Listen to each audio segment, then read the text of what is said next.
1. You are live, you are live.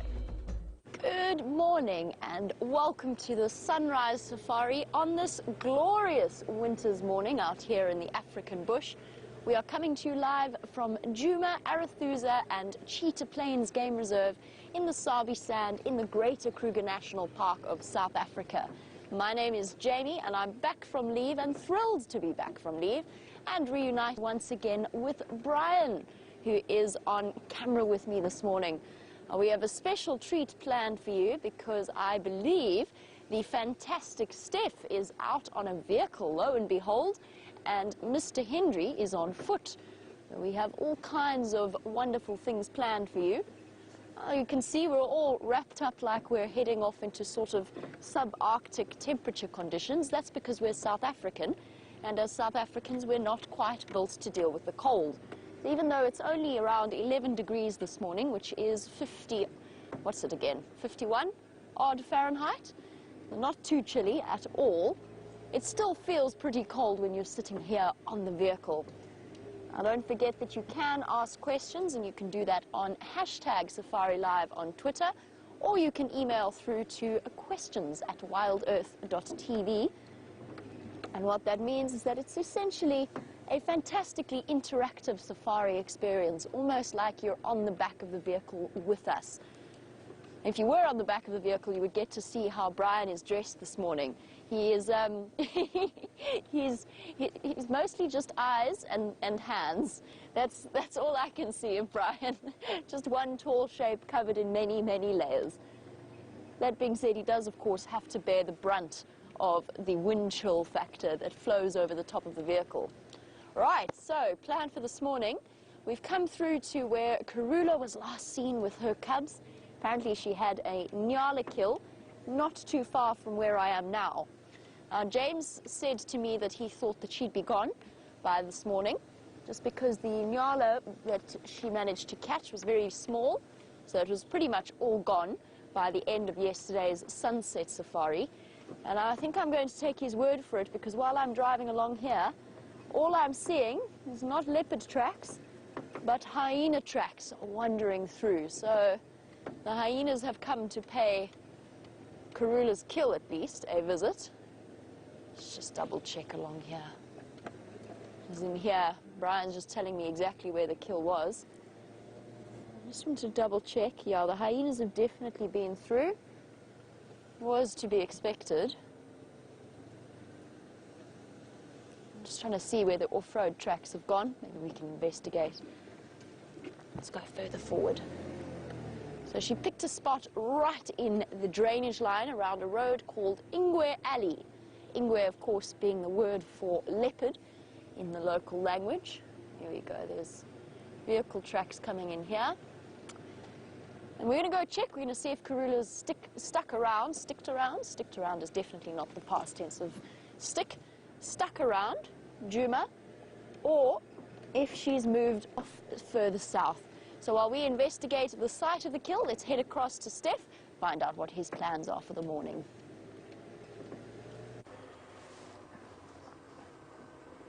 Good morning to everybody, and you've caught me, and cameraman on the job today is David, and we are on our way to Cheetah Plains for a bit of an extraordinary adventure. I have never been to Cheetah Plains in terms of game driving before, and so you're going to be coming with me today on one of these let's turn left, let's turn right expeditions that generally are actually quite productive for me, to be quite honest. When things are at their most chaotic or tend to be at their unplanned, for instance, I seem to have luck like that. That is where my luck lies. Unlike our dear friend Brent Leo Smith, who works very hard at producing his own luck, I have to survive on the universe's good graces. But we've just checked Treehouse. We've been having a look around this morning. We've managed to go past Treehouse Dam already. Not too much sign over there. There's some old lion tracks that come into this area. Very fresh hippopotamus tracks. I don't think we're going to catch them, but quite fresh hippopotamus tracks. And now we've just got a herd of Impala that is standing in this early morning dawn with their fur raised up. And you can see This young male here, let's see if we can get a little bit closer to him, and I'll show you what I mean by fur raised up. You'll notice that they're quite fuzzy at this time of the day. There we go. No, don't go anywhere. Why are you doing that? So let's see if we can reverse a little bit. There you can see where they get their characteristic local Afrikaans name of redbuck from, is that red basically stripe across their back, or that red mantle that they have. And that's their undercoat that's shining through like that. Just like we do when we cold our hair. Each hair that we have is on an erectile muscle, and when we cold, our bodies contract that muscle and raise the hair up. And what that effectively does is it slows air movement down across the body, trapping a layer of air that is then warmed by your body between the hairs, keeping you a little bit warmer. The next step would be to start shivering. That's an involuntary muscular action to generate some heat in your muscles. And then basically what your body does is starts to shut down extremities. Basically starts to get blood coming from all your toes and your fingers and your nose and your ears, and starts to force it into your core. We don't get that cold in South Africa. There are very, very few places in South Africa that you could get hypothermia or frostbite. Actually, I lie. There are a few places that are in South Africa where you could do that, but from our surface area, we're actually semi-arid, very warm. It's much more likely in South Africa to get dehydration and heat exhaustion than it is to get hypothermia and frostbite. Where's this Impala going again? Not looking too nervous, I'll be honest with you. Although he seems to be quite frantic. That's not anything but he just felt like he was a little bit alone. Impala don't like to be alone for too long. Let's go forward a little bit and have a look at this male, whatever he's up to, and see the herd that he's just joined now. So yeah, you'll see that as the day starts warming up, just in a little bit of time, the reddish color, that brilliant red that you saw, will disappear underneath a more tanny coat as the hair starts to lay flat again.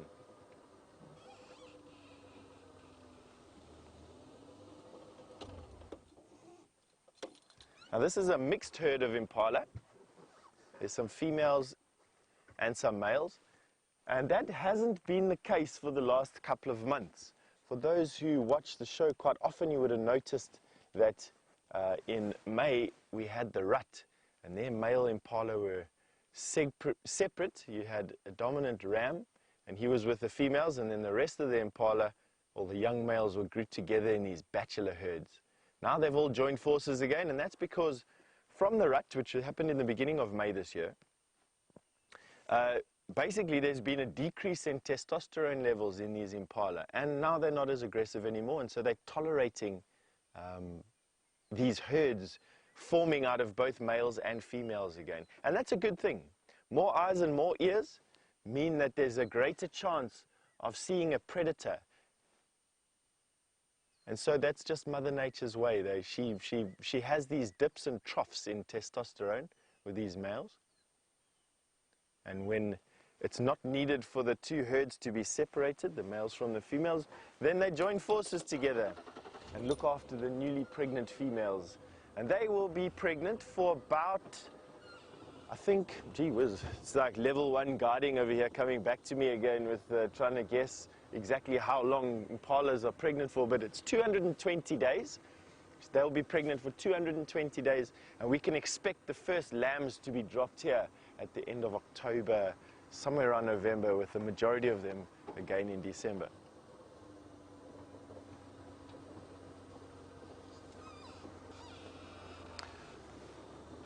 Joey, all the way from Australia, I suppose it's a good afternoon to you in that part of the world. And you've asked how close I can get to Impala in a vehicle. Joey, you can get so close to them that they will basically be brushing the sides of the car. Not this particular herd, but herds that are associated with camps. Quite often these camps and lodges in this particular area have these open areas that are around the camp that are denuded of trees, and it's to give guests in the camp a nice view over the plains, so to say. And quite often impalas frequent these plains, and those impalas become very relaxed with people and with cars. And we find often that those impala, literally you could walk between them, not quite touch them, but they get so used to people and cars that ride right up to the vehicle, right up to you, even on foot. Let's get into a nice place to see if we can watch the sunrise. Now, the conundrum that I'm facing at the moment is, do I follow up on those, what to me look like old lion tracks at Treehouse Dam, or do we carry on going for our adventure at Cheetah Plains? The choices that I'm faced with on a morning like this. Do we follow lion or do we go on an adventure? Kirsten says she votes Cheetah Plains, only because we don't know what's going on there as well. Right, let's find a nice place here through the trees where we can watch the sun come up. And that'll give us a chance to switch the car off and listen to the bush around us, which is very important. It's actually how I find most of the animals that I show you is through my ears, or ear in this case, because my one ear is otherwise occupied with final control. Let's have a look down there. And so while we're enjoying this sunrise together, and I'm busy warbling on at anything that comes to mind, I'm also busy listening for alarm calls. There's a sinking mass of air that has gradually been coming down and cooling down and therefore sinking throughout the evening. And what this does is this creates this very stable column of air just close to the Earth's surface. And this animals and birds have used for centuries to talk to one another over large distances. So it's a good time to hear for roaring, both leopard and lion roar.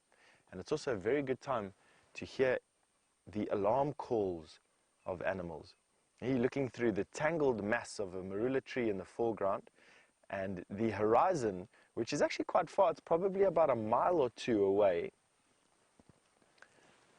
Right to the east. Now we've just had our winter solstice on the 21st of June, was the longest night of our winter or our dry season. I must say, it's been very pleasant to be sleeping where we are in these cooler temperatures, and with these long nights. Most of us sit around the fire at night time not knowing what to do with ourselves before we go to bed. But it has been a lovely balance to the chaos nature that is summer, and we all feel it, people, animals, and in anticipation of the season to come, everything's taking these last few weeks of the dry season to just rest and relax. Well, we are probably going to have to move for this car that's in front of us, and while we do so, I think it would be a good time to send you over to Jamie, who's got an update for you. While Steph moves out of the way of another vehicle, we have, I think, found Karula's cubs track. Not Karula's tracks, just her cubs. But they're fresh enough that I think they've disappeared off towards one of her favorite areas, which is Treehouse Dam. Now let's keep our eyes peeled, because I think with full bellies, she'll have moved her cubs away from the kill site so that they don't attract the attention of any marauding hyenas. But at the same time, with full bellies, I don't think she's going to have moved them too far away. Let's just do a quick loop around. I'm so excited to see them again. I may be too excited. I always feel like Murphy's Law is going to deny me the chance to see them, just because I really want to see how big they've grown. I've seen the screenshots, of course, and they are looking, compared to when we first saw them, absolutely enormous, but still incredibly cute, very fluffy. And there's not much that is cuter than a leopard cub. I know James says that lion cubs are the cutest. What do you think, Brian? Lion or leopard? I'm on the fence. You're on the fence, okay. Fair enough. Depends on what we're seeing on the day. Yeah, because leopards, lion cubs, bank holidays, That's true. they're always, they don't reach That is true. Yeah, that is true. Lion cubs are that constant sort of ow, ow sound that they call to each other and to their mothers is also incredibly appealing. I don't know. Okay, we'll reserve judgment for now, and let's find both today. Let's do both. Let's go shoot high, aim high. All right. Now, these tracks have gone completely off the road. Now, while we investigate and see if we can't concentrate on tracking down Karula and her cubs, let's find out what Mr. Hendry has planned.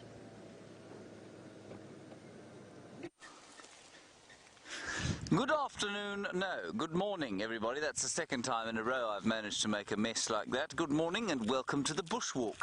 It's marvellous to be on foot again. My name is James Hendry. Viam is on camera. Hello Viam. That's Viam's really lengthy thumb. For some it's about the same length as his bottom leg. Now, also with us today, Herbert, who is on security detail. He'll be wandering about here tracking things and finding finding the things of the bush that are relevant to the Shangaan culture of this area, and I think that's quite an important thing for us to be looking at.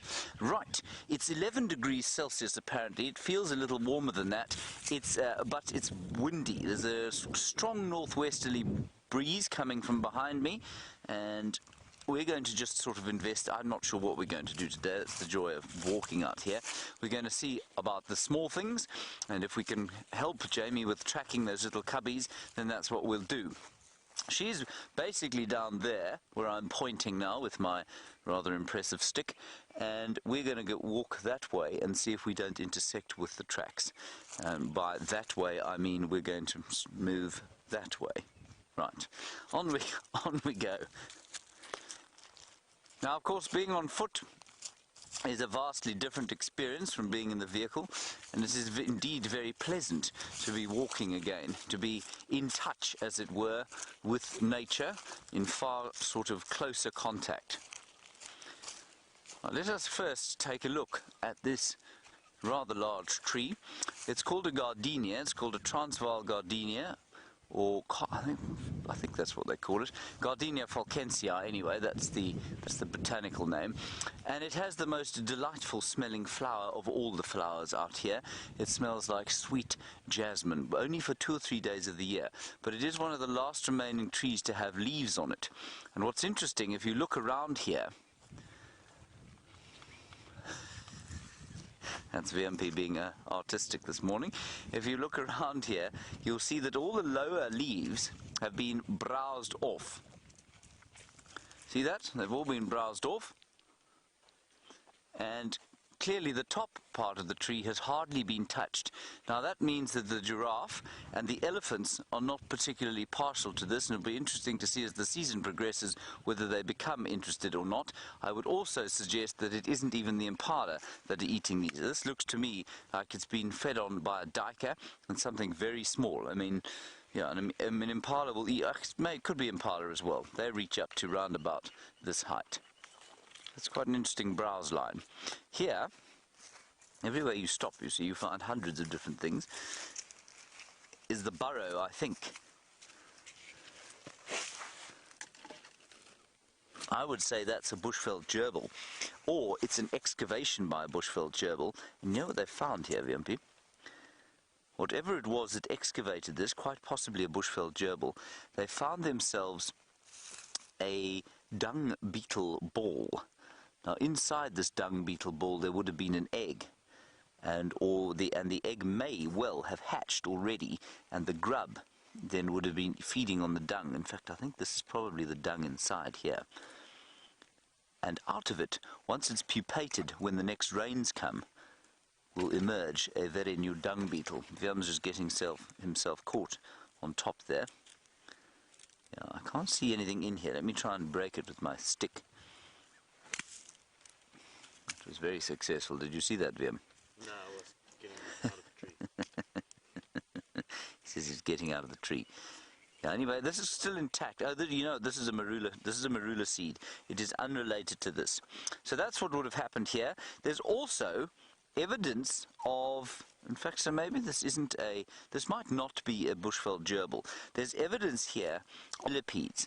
Now, millipedes, we know, are eaten extensively by burrowing scorpions. And the burrowing scorpion, well, this will be a very substantial burrowing scorpion if this is where he lives.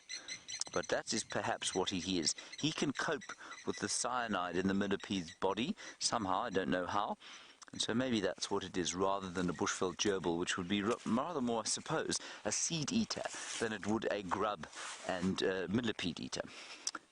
Very nice. Right, there's the sun over there. Do you see it, Viam? It's that big yellow thing over there. And also sitting, gazing into the golden rays and warming his face, Mr. Stefan Winterboer.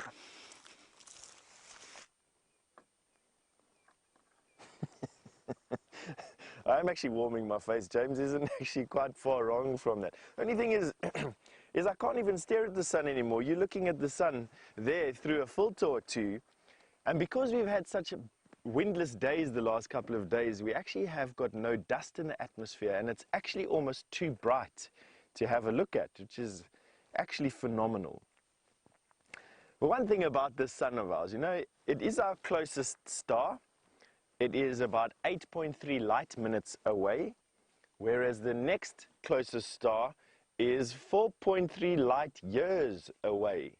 And that is a vast, vast difference. So we're 8.3 light minutes away from our sun. And I've just read the most interesting fact, that the escape velocity, which means a particle of matter, would need to be traveling at this particular speed to escape the gravity of our sun, needs to be traveling at 620 kilometers per second to escape the gravity of our sun. Now that pretty means, let's turn that into miles for you. It's divided by 1.6, and my mathematics is not that good. So you can take 620 and divide it by 1.6, would be the miles per second that a particle of matter needs to basically be traveling at to escape the sun. Now, although that doesn't interest many people, for me, that is quite an interesting thing. And we haven't even got a very big sun. Our sun isn't particularly hot. It isn't particularly big. It doesn't have any unique features, apart from the fact that it seems to be the only planet that or the only star that we know of that has a planet with liquid water on it and bearing life in all its profusion. So it is a unique star in that sense. It's going to be a hot day today, which is good. We're moving fast towards our spring, which happens on the 1st of September. And after spring, around about November, we're going to have our summer. And we're expecting here the knobthorns to start flowering here. Somewhere around about the 10th to the 20th of August, we'll start getting the first flowers in the bush. But on that note, and while we cross this little drainage line in front of us with signal breakups, Jamie has got an update for you. I do indeed have an update for you, and the update comes right as Steph sent you back across onto Wendy, which is of course our trusty vehicle that is creaking a little bit like she has some serious wheel pain. There we go. So that's what we are. That's exactly what we've been looking for, right next to Treehouse Dam, exactly where we expected to find them. And let me just hop out because I want to investigate and see whether or not she has her cubs with her, or if it's just Karula, the female leopard that we've been searching for. Oh, an answer is almost apparent. Let me just see. Can you see these ones, Brian? Over here. Cool, thank you. So here's Karula's tracks over here. This is her front foot with its 4 toes. And here's her back foot, slightly narrower, slightly longer. And what we're looking for at this point is little miniature leopard tracks as well, which I don't see at the moment. I've got civet tracks wandering about. Oh, yeah, there they are. I think the way that I've put Brian is going to make life very difficult, but there are little tiny leopard feet walking up along with her. And in fact, now that I look more carefully, it tells a whole story here, because they've been crisscrossing around mom. You've seen the way that the leopard cubs move, the way that they follow their mother. They dash to one side and then they come back and they kind of sort of zigzag around her legs, and that's what they've been doing. They've been crisscrossing. Okay, and generally when they follow this route, and these tracks are not fresh. The wind's been blowing all night, and their outline, if you compare it to, which ones were we looking at? These ones. Compare the outline of those tracks to, can you see that track there, Brian, that I've made? Thank you. Compare that to the crispness of my shoe print. Now we know I've just made that. These tracks are not fresh, but the wind is blowing, which always ages tracks a lot quicker than they might otherwise. Okay, let's go see if she's still on the property. Usually when she follows this road, I dread to say, means she's going south towards Little Gowrie. But let's just check. So Little Gowrie is south of our traverse area, away from where we can follow up on her. But that's okay. If she's left our boundary for now, we can always look forward to her return, and we can go look for the hyena den.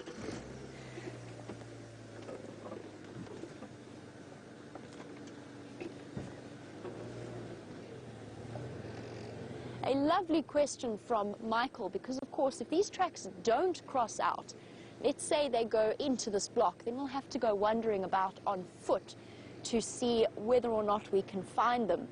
Now Michael's raised an interesting point, which is how will the cubs react to us on foot? Would they run away, or would they watch Karula's reaction in order to gauge how they should react? Michael, it's a really interesting one. Ooh, tiny little feet walking along Treehouse Road. Yes, the animals, the baby animals, will react and watch the way that their mothers respond to something. They take their cues from the mother itself. However, seeing people on foot, I think the cubs are slowly getting used to. They've been tracked multiple times on foot before, whether it's by us or by other guides further off to the south. So they'll be getting used to it. I think they'll still run away a little bit. Sorry, Michael, I'll get back to you in a second. I'm just having a look at how crisp these tracks are. Oh, this is such a lovely example. I'm going to try to show you, because we get a chance to see how big these feet are as well. And I can show you what I mean about the cubs crisscrossing around her. Oh, this is so cute.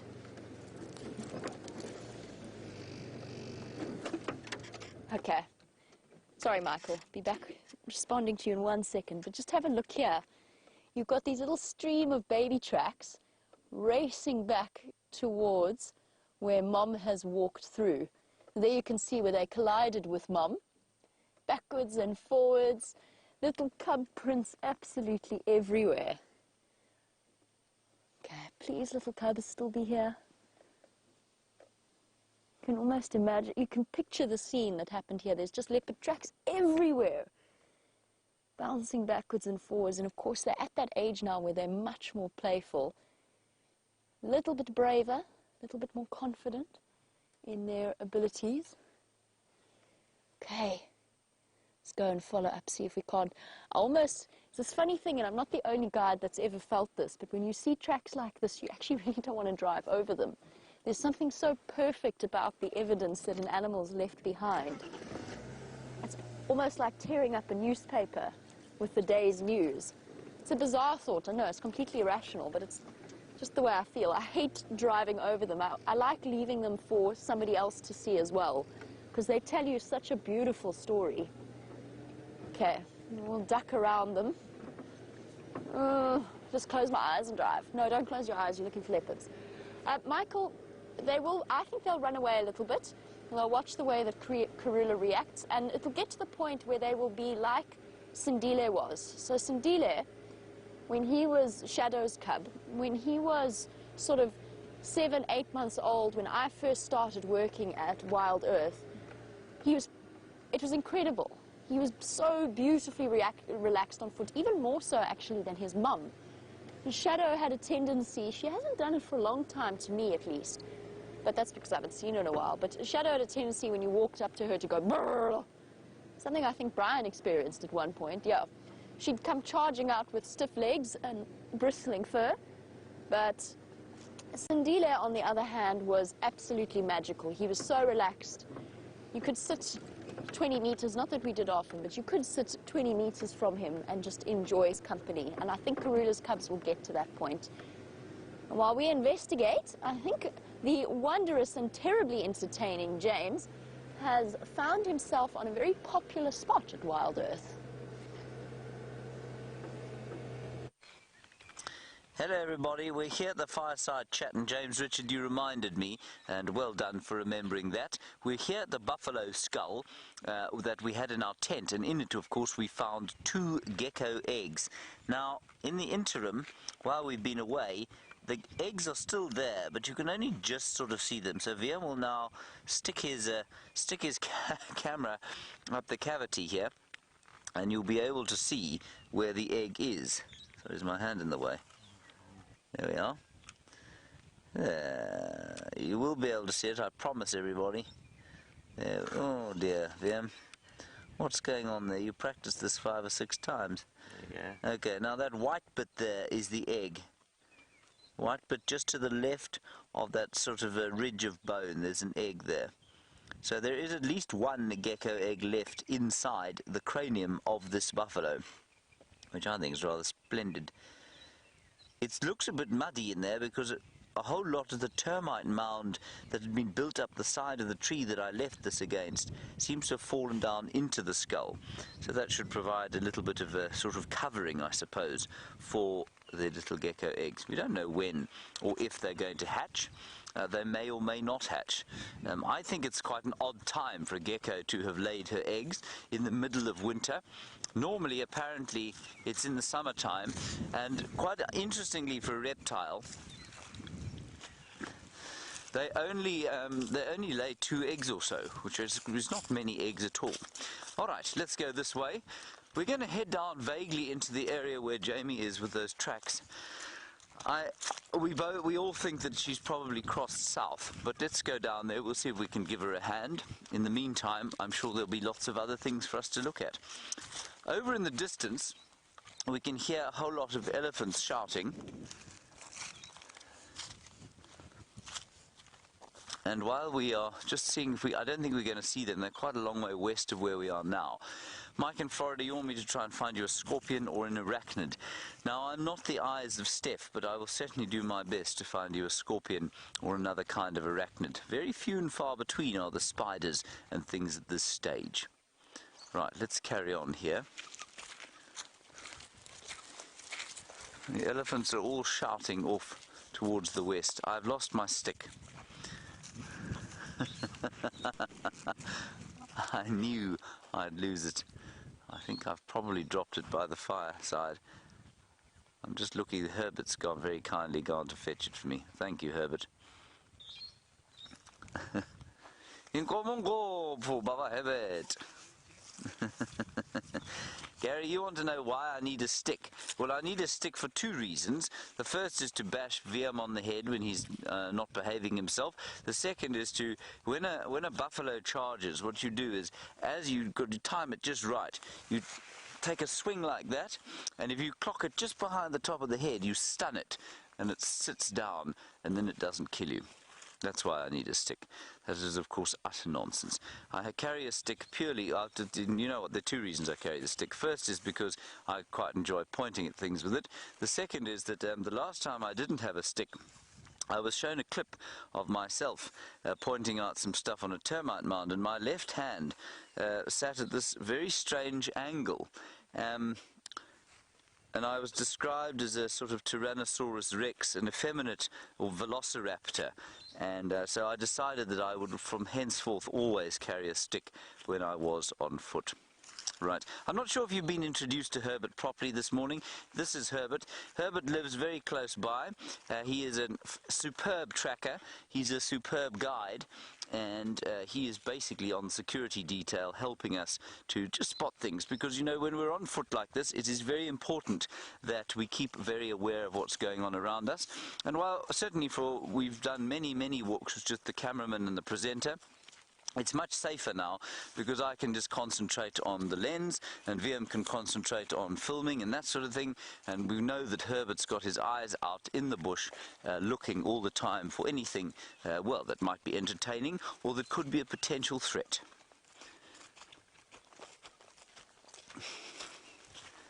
So that is the plan from here.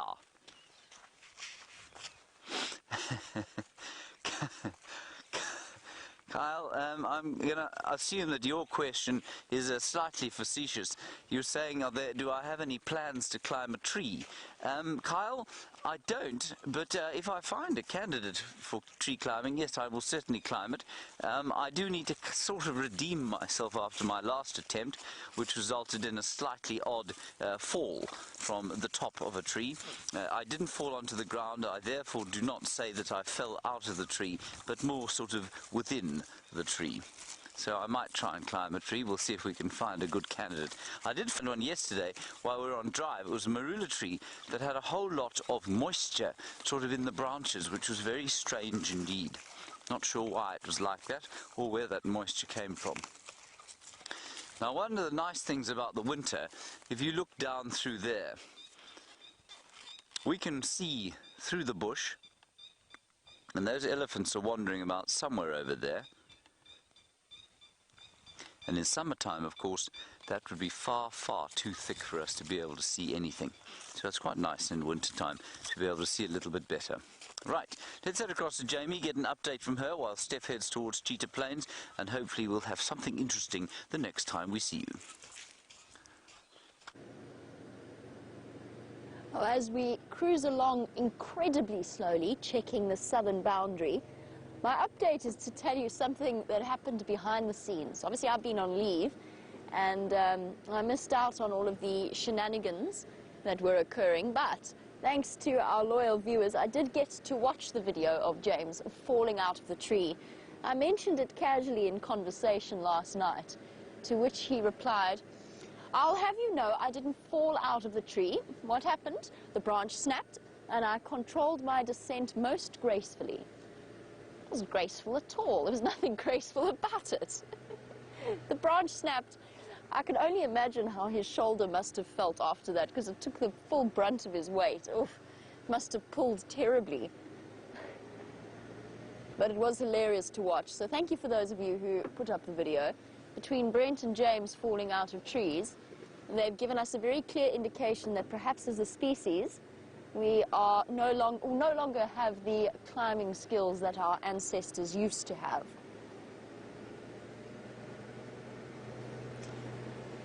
On a completely different tack, I believe that Mr. Winterboer has been exploring Cheetah Plains, reacquainting himself. Let's go and see what feathered creature he's found.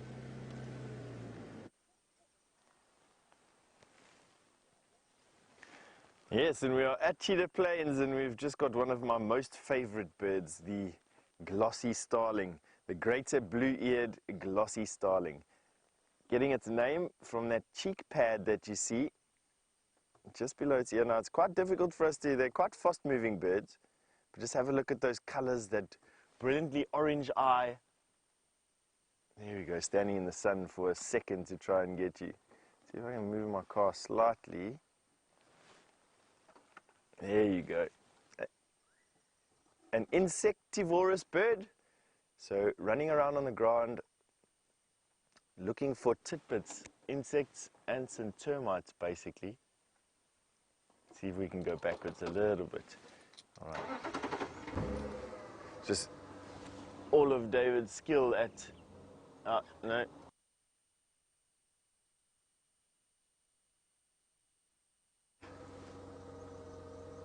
Nevertheless, there will be others. We are finally in Cheetah Plains, and what I can say is that we are surrounded by a bird party. That wasn't just the glossy star.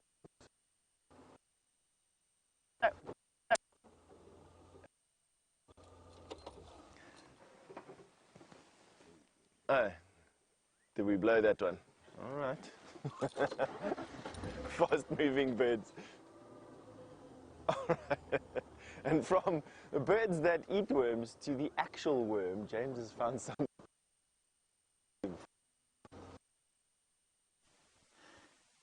It is indeed some kind of a worm. Look over here.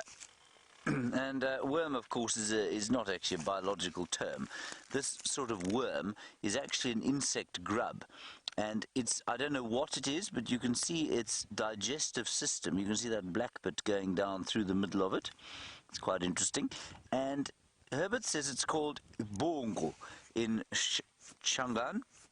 And apparently they're very delicious to eat. Viam and I have declined the offer to eat them, and when I suggested to Herbert that he might like to eat it, he recoiled in horror and ran away. So I think it's probably a more desperation diet than a delicacy. I don't know what kind of grub it is, so it's a larva. If you look carefully, I know that's a bit nasty of me to turn him over, but you can see maybe that he's only got 6 legs. So he's definitely an insect, and that means he will probably become a beetle of some kind. He could easily become a ground beetle. I'm going to suggest that that's probably what he is. Look at him burrowing under the ground there. Then there was a centipede here as well, but he seems to have escaped. You know, he's going to be buried completely. We'll let him bury himself. While we do that, a whole lot of termites here as well. And there's a big soldier. And these termites belong to a mound that Viam is just sitting behind, and they've come out of the mound and they're foraging and eating away at this piece of marula tree that's fallen out of its, well, it's fallen out of the tree, unsurprisingly, or been pulled down by elephants, and it's now being eaten by the termites. And they've even left a little cask over here that I'm going to open up. There we are. And so they've half sort of built a mound under the ground as well. And there we have the digging. Look, he's almost buried himself completely there. Isn't that amazing? I think that's so very clever. Don't know what he eats, don't know what species of beetle he is, but probably a ground beetle perhaps. Let's just have a look over here. What is this? This looks like a fungus, everyone. There are lots and lots of different kinds of fungi that grow all over the wood here. And interestingly, I mean, everything here is dry, you know, so there's not much moisture, and yet still fungus, which we know likes moist environments, manages to thrive here. Okay. Oof, those elephants are very angry. They're shouting. You can't hear them. They're going... Viam, would you like to do an impression? There we go. That's exactly what they sound like. I'm going to flip this back over, just simply because it's much, you know, we've disturbed what is essentially a miniature ecosystem here. And then a question from Croach Renee. You want to know how big the termites are. The termites there, the big soldier termite is about half an inch. So he's about half an inch long. And the little ones, no more than sort of 3 or 4 millimeters long, which is very small. Right, let's wander off down this way. We're still looking for spider and scorpion, and we might be lucky. Of course, all the crab spiders that are specially designed to live on the flowers out here are pretty much dead for the season. They'll have laid their eggs, and the little egg sacs will be hanging in various plants, waiting for better climate for them. Okay, let's go and find out from Jamie how her Karula hunting is going. We'll continue down here. Well, we have really good news, I hope. And the really good news is that during our Karula search, I think I've established that she hasn't crossed to the south of us, at least from where her tracks were last seen, which is really good news because chances are that means she's still somewhere here on Djuma. All that means, though, is that we just have to now figure out exactly where she is and where she's hidden those little babies of hers. Which might mean going for a little bit of a stroll. I just want to check this one. This is the last place I want to check, which is along this road, Shabam Road. And interestingly enough, Shabam, spelt with an X. In the local languages, the X sound is a sh sound. Now, this is Shabam Road, and she loves it. Treehouse Road, Shabam Road, Philemon's Cut Line, all sort of favorite paths of Karula. So I want to check that she hasn't popped out here. If she hasn't popped out here, then it's sort of safe to assume that she's in the block there somewhere with those cubs. Exciting times. The bush is actually now getting harder and harder to spot leopards in. Now, speaking about tracking on foot and searching for leopards in this brown bush, it's so perfectly geared towards the camouflage. A warm welcome to Lynn and good morning. Welcome to the Sunrise Safari. You wanted to know what would be the most protective towards their babies. And the answer very much is a lion. A lioness that is looking after young ones, and I've done it once, maybe I'm trying to think if I've done it twice, where I've stumbled in upon lionesses with very young cubs totally accidentally. And where I used to work, there were very thick, dense river systems, beautiful, but also quite scary to walk in. And there is nothing like a protective lioness. And a leopard's a bit smaller. A leopardess is used to having to run away from things. A lioness stands her ground more so than any other lion encounters. She gives a low growl that speaks to one of our most sort of basic and atavistic instincts within us. It's a very scary sound, and she's usually very determined in telling you to go away, and quite often with sort of brief but very fast rushes forward with her teeth bared and making a sound that sounds roughly like a motorbike. Though without question, a lioness is one of the most protective, or definitely the most protective of her cubs. Hyenas will run away. The hyena cubs will run to their den. That's why they have those den sites. And leopards generally, they might charge you depending on how close you've got to them, and it's important again to know the leopard and to never underestimate them, because I've said the chances are they'll move away from you. Karula, from what I've experienced and from what other guides have experienced, she's actually wonderful on foot. She's beautifully relaxed, even when the cubs have been quite small and they've been stumbled upon by mistake. She's always taken it in her stride, as only the Queen of Juma can, because at 12 years old, she's seen it all.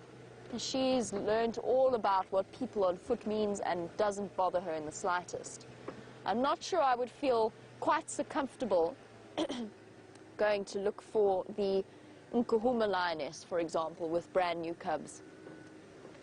All right, she hasn't popped out here either, which is good news. It means we've narrowed down pretty much exactly where she might be. So I'm going to head back to the last tracks that I saw. I'm going to go for a quick walk while I do that. Let's find out how Steph's explorations of Cheetah Plains is going.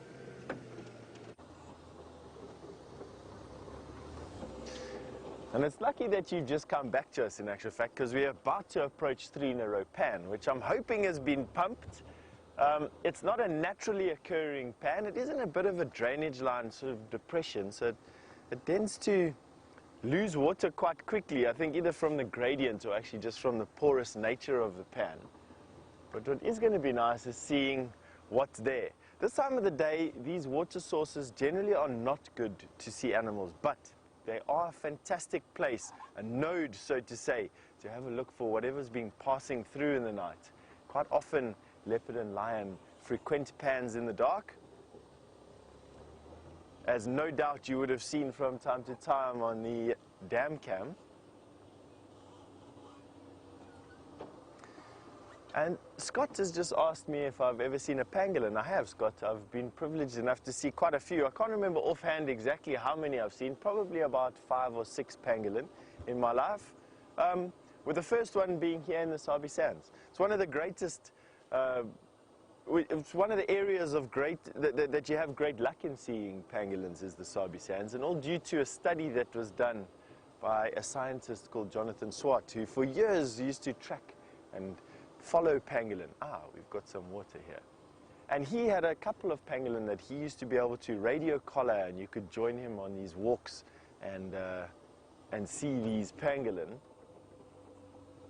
Right, so as I suspected, we haven't got a great profusion of life around the water here, but it will allow us to actually view the tracks in the sand around the pans.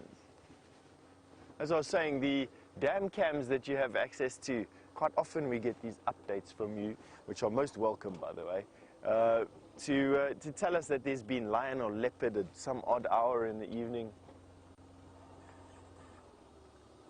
These water points. This is one of the very few points of water that we have here on the Kruger National Park boundary. A couple of years ago, the Kruger Park decided that it would be a good idea to close down all of their watering points and just leave natural water sources in the Kruger. Now, I can't remember the total, but it was up in the mid-hundreds of pans that they closed. And what that led to, basically in the dry times, was animals being pulled out of the Kruger into the Sabi Sands. And this was one of the pans that would pull a lot of animals. A mini buffalo, looks like an enormous herd of buffalo, came to the pan yesterday at some point. We have another bird party here. And have a look. No, my luck with birds today is not the greatest of things, I must be honest with you. None of them want to sit still long enough for us to have a view of them. Alrighty. So we do a circle and see if we can find out where this massive herd of buffalo have ended up. James, I'm sure, is dying to tell you what he's got under his fingers at the moment. From the tree of life to the skin of death. There, everybody, is the remains of a Karula kill many moons ago that was stolen by hyenas and dragged up here. It was an Impala. It is no longer an Impala. Of course it is dead. You can see that, of course, by its lifeless body. And it's just actually a piece of old leathery skin, which probably would have been quite nice to make a purse out of, don't you think, Viam? Would you like to make a purse out of this leather, or do you think it's too far gone? I don't use purses. Viam says he doesn't use a purse. Anyway, it's really hard. Watch this. So that is how hard hide goes, and that is important mainly because, of course, that's how local people used to make their shields, out of cowhide or buffalo hide, and if you cure it in the sun for long enough, it goes hard like that, and while it most certainly failed inescapably to stop bullets, it certainly was very effective against throwing spears. So, and also, I've had another thought that overtook the one that I was having already. So very good for stopping spears, and the spears in this area generally were thrown fairly ineffectively, so that was pretty good for that. And also very good for drum making. That was the second thought that I had. Now, over here we have a mysterious piece of dung. Now, I am not clear as to what this is. Initially I thought bird, but I actually think it's a snake. I think a snake has come along here and relieved itself. Now, the reason I can tell it's bird or snake, of course, is because it does have the white on it. Now, that white is uric acid, because, remember, they've only got one opening, one cloacal opening, so the feces and the urine come out of the same hole at the same time. And that white stuff on top is the uric acid that comes along in the urine, which in humans' case or in mammals' cases gets expelled differently through the kidneys. This comes out through the cloaca with the feces. So I'm going to say that this is a snake that has come crawling along here at some stage, avoided its bowels, probably much relieved, and walked off. Ooh, didn't walk at all, did it? It slunk off, probably to sit in a termite mound for the duration of this chilly winter's day. It's not fresh at all. Right, let us carry on down here. Herbert has wandered off at some speed in this direction.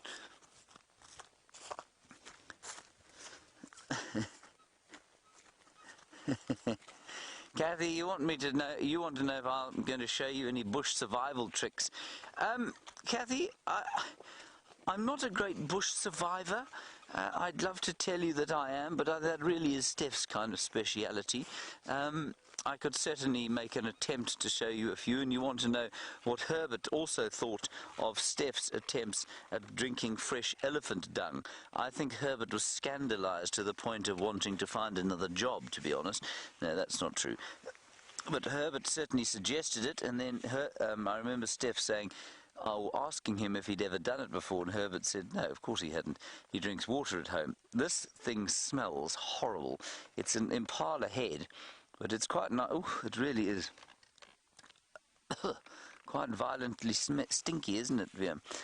Oh, that smells like an old hide. Yeah, well, I don't know. Maybe I'm sitting the wrong side of the wind, but it's quite nicely intact. So let's flip it over here and look at the difference or it's not actually so much of a difference. It looks exactly like a miniature buffalo when you look at the bottom there like that.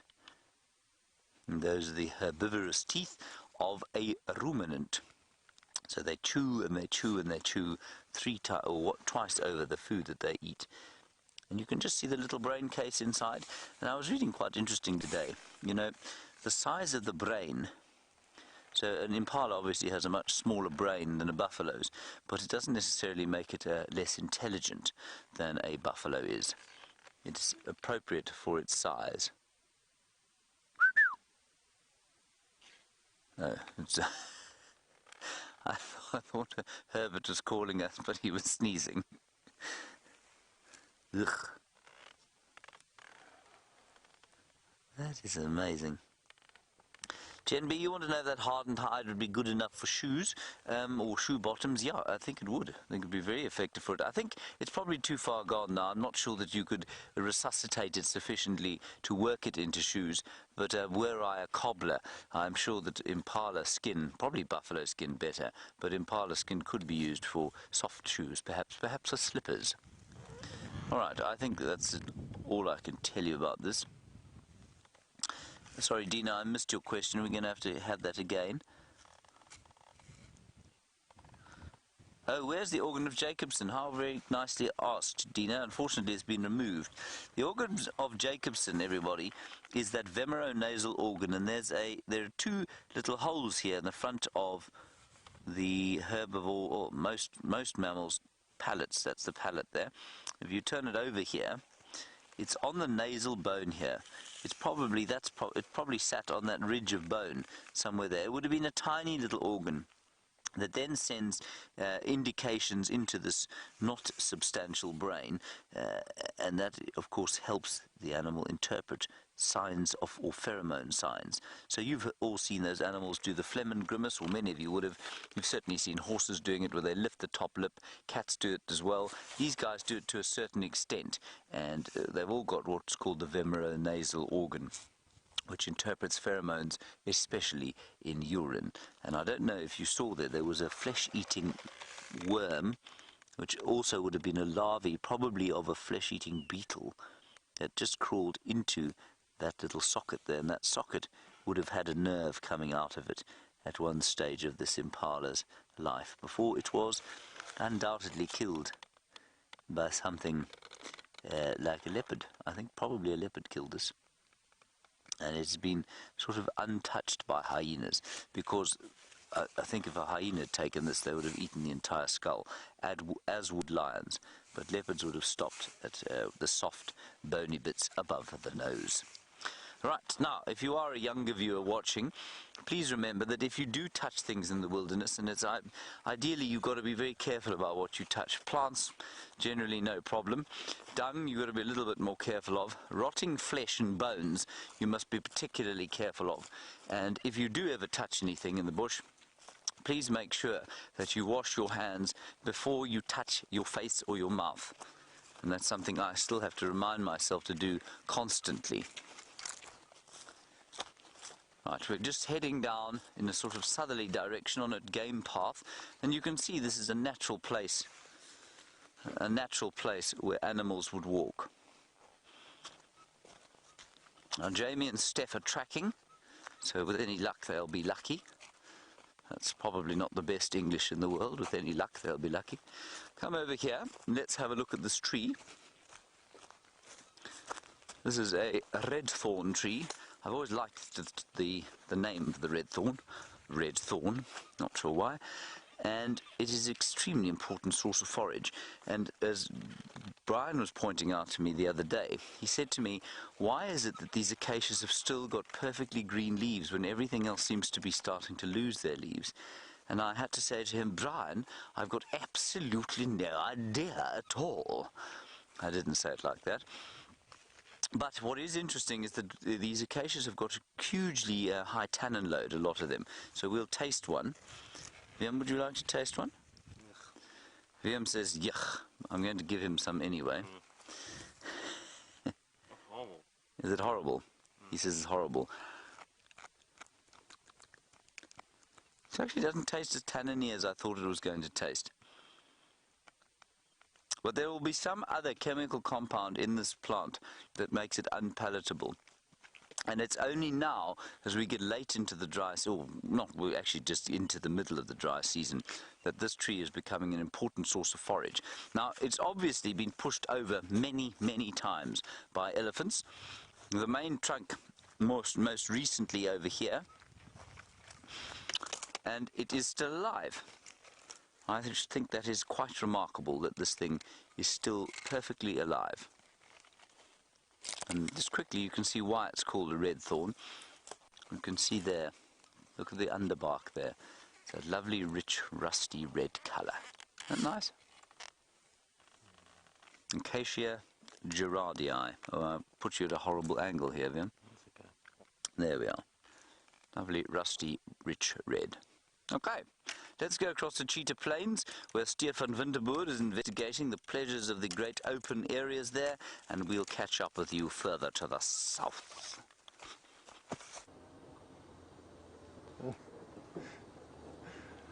Indeed, I took a walk around that pan, that 3-in-a-row pan that you were with us a little bit, and truth be told, there was a pride of lion that came and drank there last night. It looked like 2 females and a male. Not quite sure which lions they are, but they ended up following these buffalo that we are following. Tracks look like they are from early last night, so nothing too fresh from this morning. But what it now gives us the opportunity to do is make these circles in the direction of the tracks. So the tracks are heading in a northerly direction at the moment, and this particular road that we're on bends north now. I want to see if they've either crossed north into Nkoro, or if they've managed to follow these buffalo back towards the Kruger National Park side. Either way, we'll know in a few minutes where these lions have been. The lions in this particular area walk relatively far. They don't walk as far as Kalahari or desert lions do. You're looking anywhere from between, it's probably an average of about 5 miles or so that these lions enjoy walking. Male lions can, of course, sometimes patrol much further away than that. But in this particular area, we've seen that they tend to catch something and move some not too far.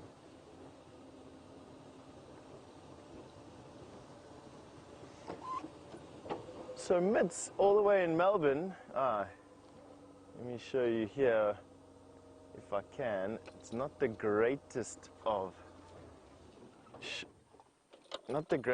tracks, but it nevertheless is a lion track. Let's see if I can find you one to have a look at. Mitz, I'll get back to your question right now. If you wouldn't mind just holding on a minute or two while I show everyone that we haven't got a fictitious lion here. So, Dave, let me show you what I'm talking about here quickly.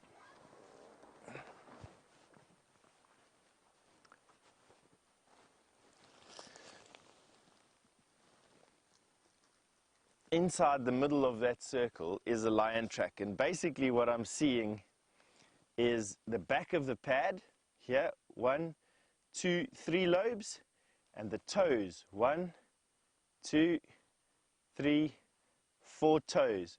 What's confusing the whole idea is this Impala track that is stepped right on the middle of that lion track. This Impala track right on the middle, which tells me that it's not too fresh. Yesterday at some point. But there are lions in the area, and that is exactly the main thing. Now, it's back to your question about do lions and a hyena digest bones? They absolutely do. Hyena tend to have a little bit of a stronger digestive system than what lions do, but even lion scat, when you dig through some lion scat, the majority of the undigestible material that comes through is actually fur, it's hair, it's not really bone, and that tells me that they're actually quite good at digesting bone. A lot of splinters come through and shards of bone in regurgitation, but very few full bones come through in feces for both hyena and for lion. All right. And on that note, and while it gives me time to scour the road in front here for some more tracks, that one of a male track there was too old to follow. But there are lions in this area, and hopefully we'll be able to pull them out of the grass for you. In any case, we're going to send you over, I think, to Jamie, and we'll catch up in a bit. Look, everybody, it's a crested grasshopper or crested locust, and it was found by Herbert as he was walking through here. He flipped over this log, and under it is a young grasshopper. Now, the reason I know it's young, if you look carefully, tell me if you can see where my pointer is pointing. Closer. It's coming in, yeah. And you see that? Yes. Those are the stubs of the wings, and that means that the wings are not fully developed yet, and so this is not an adult. Once it's an adult, those wings will allow it to fly. Well, if it's a male. The males, yes, the males can fly. I think the females cannot. Isn't it amazing? This is the most fantastic creature. And it's also known as a rain locust, and they make a tremendous sound in the night. And even still in winter they make that sound. Very sharp sounding, almost like a sort of winter cicada. Isn't that nice? I'm not really sure what he eats, but he's almost immobile because it's so cold. In summer, I suspect he would have hopped away. Now, he's not alone under this rock. He's got a friend that is also very cold and almost unable to move. A spider. So there's the arachnid we were searching for. And this spider, I don't know how to identify. I don't know what it is. So Mike in Florida, there's your spider. It looks to me like a baby baboon spider, but I don't know why it would be living under a rock as opposed to in a hole, but it's some kind of probably burrowing spider. It's gone into the comfort of the grass there. Okay, we'll leave it there, lest it bite me. I'm sure it's probably harmless, actually. So now we'll put this back, just gently see what it was, and just pop it over the top there of the grasshopper and give him a comfortable place to enjoy his winter's morning. There you are. Remain calm. Okay, on we go. Very nice, very nice. Dropped my radio.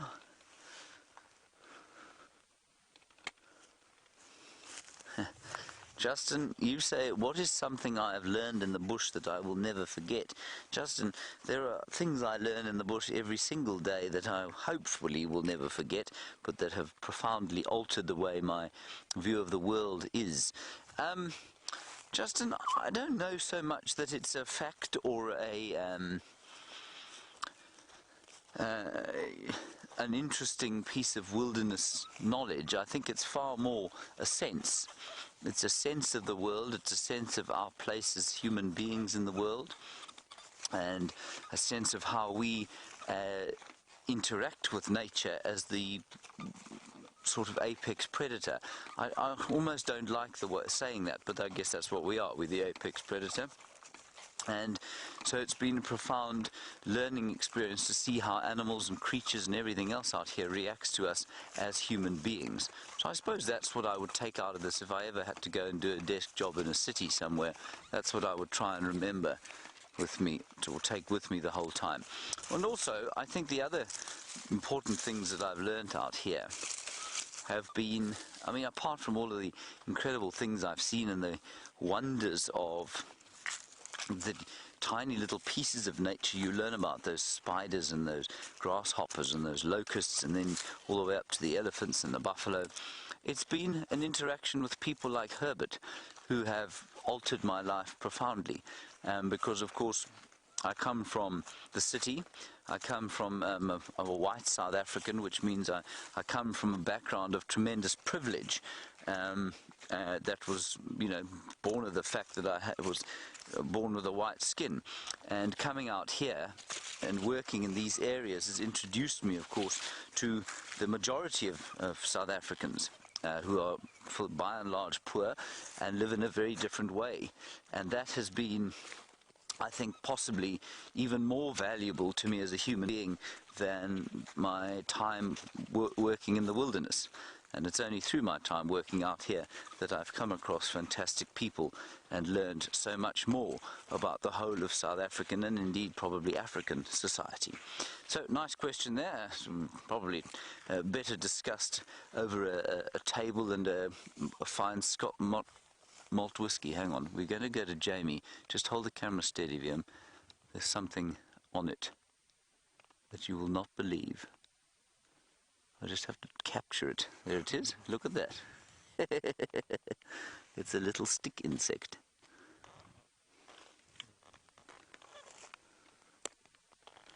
Tiny little stick insect. And that had decided it wanted to be on TV, but it didn't realize that Viam's focal length was much too long to be able to get it where it was sitting. Isn't that nice?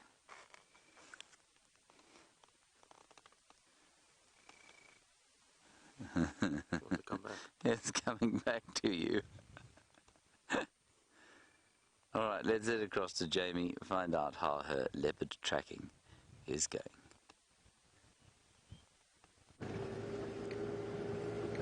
My leopard tracking hit something of an obstacle. It actually hit a couple of obstacles, very large obstacles with very big horns and very grumpy tempers. And what I mean by that is I went exactly to where we had the last tracks, looked at where they went off, got out of the car. Well, actually, before I got out of the car, I saw one buffalo in front of me. I then got out of the car and heard oxpeckers buzzing everywhere around me. And the entire spot where I need to go tracking Karula and her cubs is just filled with buffalo. There were just buffalo everywhere. I got out of the car and I did a little bit of a walk. And everywhere I looked, there was another buffalo bull looking at me with that. They have an expression. It's in part disinterest, and the other part is, do I actually want to get rid of you? Do I want to move you out of my way? So I took them at their word, or at least their body language, and I left the area. So what we'll do is we'll do a big circle, we'll go check some of the old hyena dens, and then we'll come back towards the end of the sunrise safari so that the buffalo have a chance to move away from the area, because they were just everywhere, weren't they, Brian? No, they were just, it was impossible. I couldn't even sneak around them. And they were all moving straight in the direction that the tracks were heading. We'll have to postpone our leopard tracking for now. We'll go check some of the older hyena dens, and then we'll head back towards the end of the sunrise safari.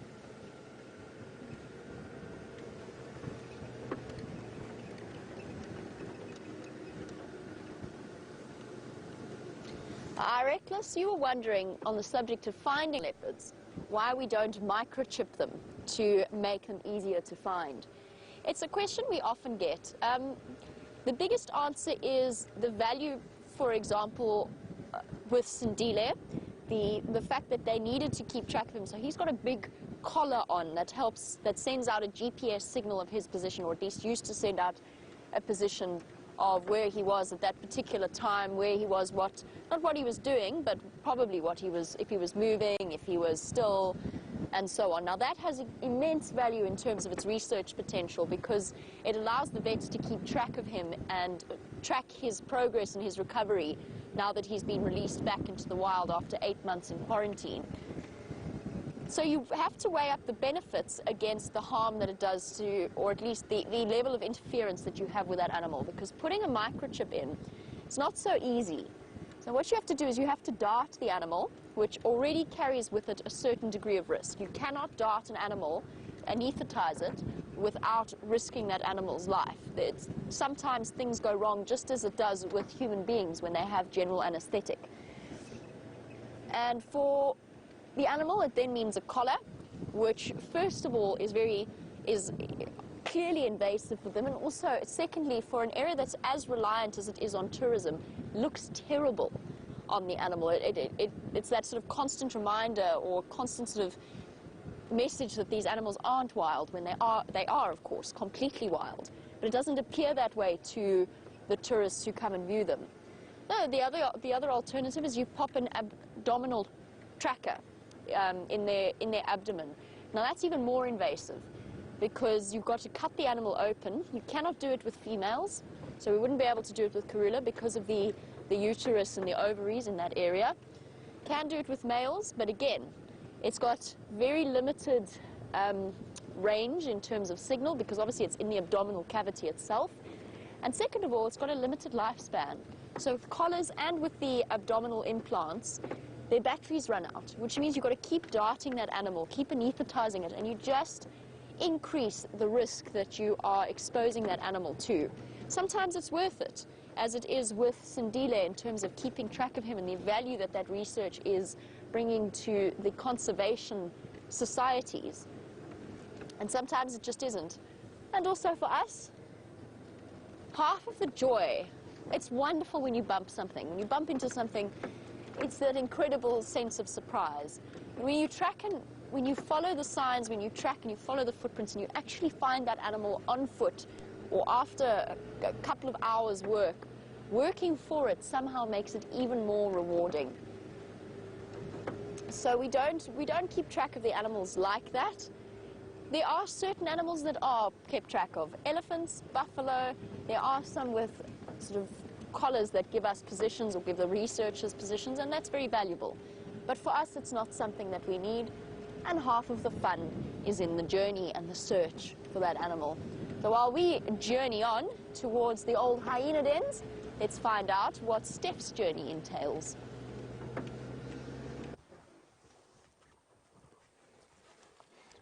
Welcome back, and we've got two updates for you. One is we've arrived at the Cheetah Plains, and or at least anyway the most northern part of the Cheetah Plains. And secondly, we've got an update on some lion activity for you, which is relatively interesting. And why I'm telling you this is because it seems like we have a new character in play. Mike, one of the Cheetah Plains rangers, has just been past here, and he says that right now, just before we got here, a male lion, a very skinny male lion, was here on the plains, saw them, and dashed away. Now that says to me is two things. One is that this male lion is not part of the male coalition that holds this area, the Birmingham boys, because he wouldn't be that skittish and he wouldn't be that skinny if he was.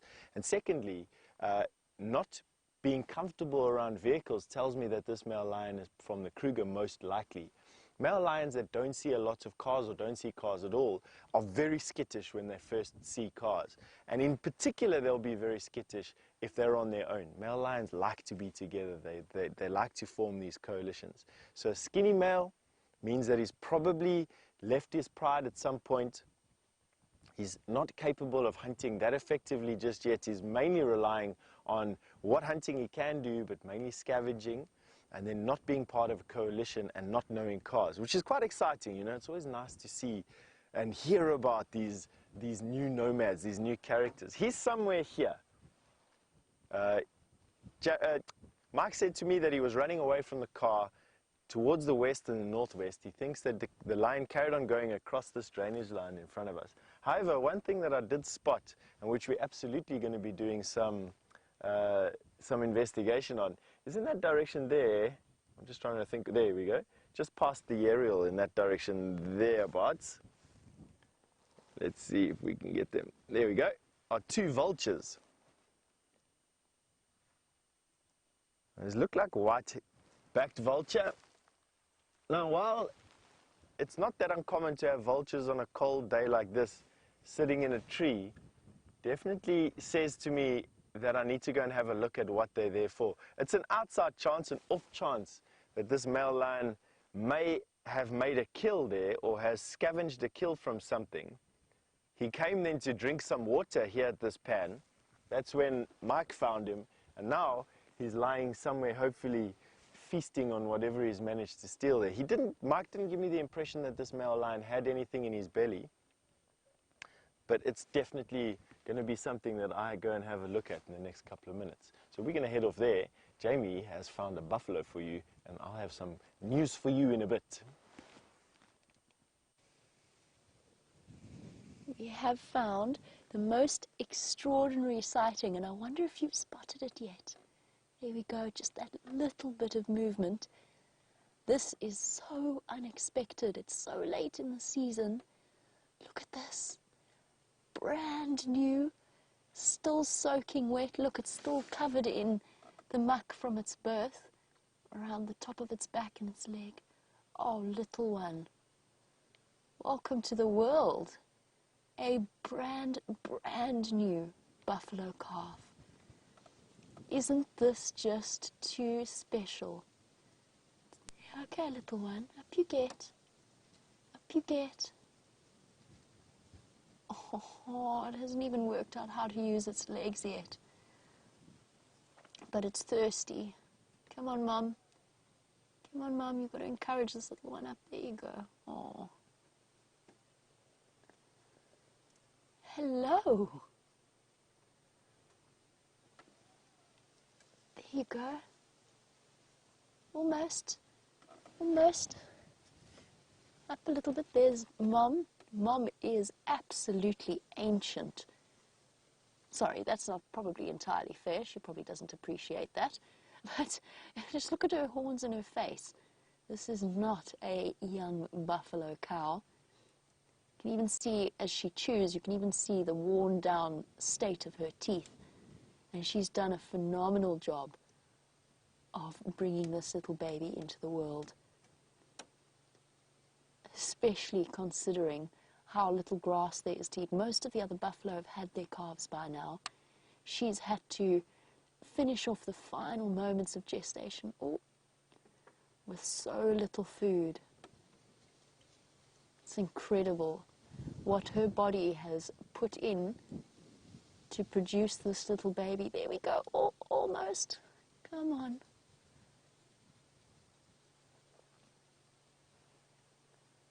Up you get. A struggle as old as this area itself. There we go. Well done. Terribly wobbly little legs. Oh, lean against Mom a little bit, lean against that tree. Oh, wow. This is so incredibly special. We've been looking for leopard cubs, but to see a baby buffalo take its first few wobbly steps. Oh, there you go, little one. No, that's not Mom. That's not Mom. That's a bull, little one. He's not going to appreciate that. No, he's really not going to appreciate that. No, that's... Oh, shame. Instincts kicking in. Just to let you know, for those of you who are sensitive, there is a very good chance that this male is going to lose patience with this baby very shortly. And I've seen it before, where a young buffalo calf that's made this mistake has been kicked and trampled upon. So just be aware that that is a possibility, because at the moment, this little buffalo calf has definitely not found Mom.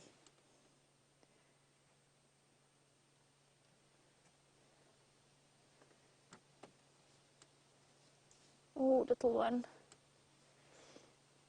Oh. Careful, you're going to get kicked. Oh. Here we go. All right. For those of you who are sensitive, now would be the time to look away from your screens. I'll tell you when you can look back. I think that might be over. Oh, it's a harsh world. I think that's all done. Oh, no. No, run, little one. Run, little one. Come on, boy. He just made a mistake. Just a baby. Just a mistake. Come on, Mom. Up you get. Shame, she's exhausted.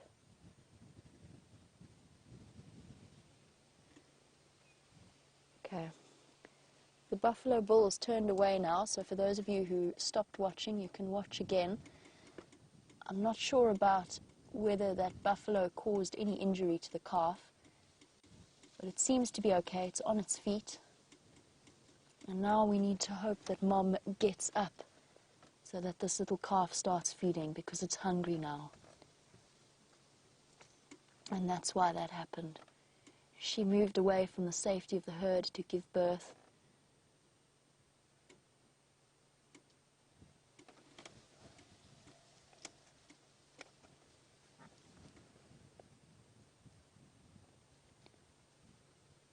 Hi, little one.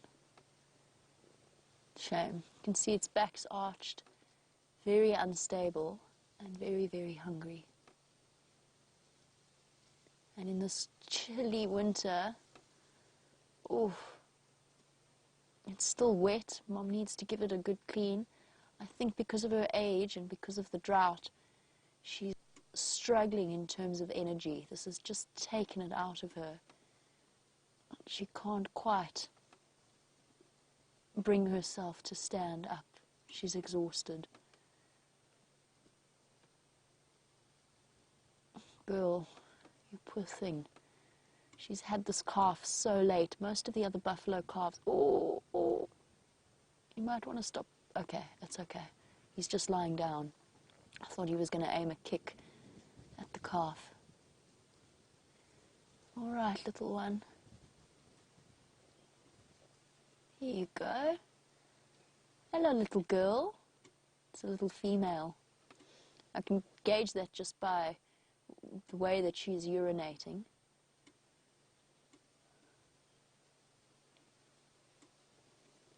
Oh, little one. And a sighting like this is both awe-inspiring and also a little bit terrifying. I'm really worried that the female is so exhausted that she's going to struggle to get up and feed the baby in the way that she needs to. She's very thin. She's not too thin though, she'll be okay. Come on, girl. Come on, you can do it. I know you're tired, but your little baby needs some warmth and some food.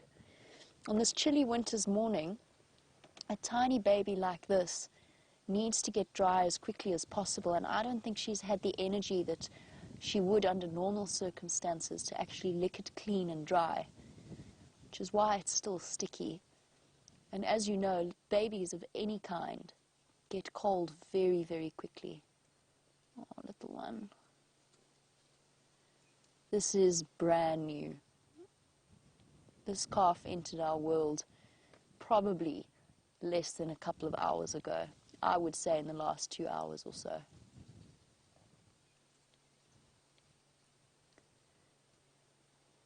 Shame. And that was pure instinct telling it to go looking for food between a buffalo's back legs. Unfortunately, not going to have any success with that male. And that little calf was lucky that that injury wasn't, or that response wasn't worse. It's okay, it's just your mum. That's just your mum.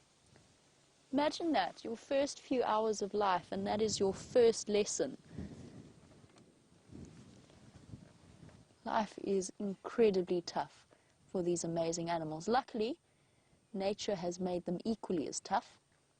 That's a bird, little one. It's going to be sitting on your back in the future,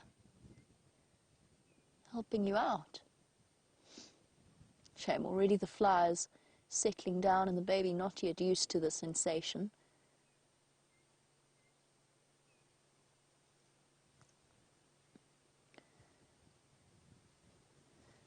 Oh, I know this is very difficult to look at, and you must be wondering about this mother's response. Oh, little one, no, no, no, don't go that way, not that way. Of course, you're all wondering why the mom doesn't get up and help her baby out. I don't think she has the energy. Look at her hip bone there, or at least the hock in the hip bone. She's just given birth. It might have been a particularly difficult birth. She is an old buffalo. It's drought, so she hasn't been able to feed herself properly, and I think she's just exhausted. She might even still be passing the placenta, which is also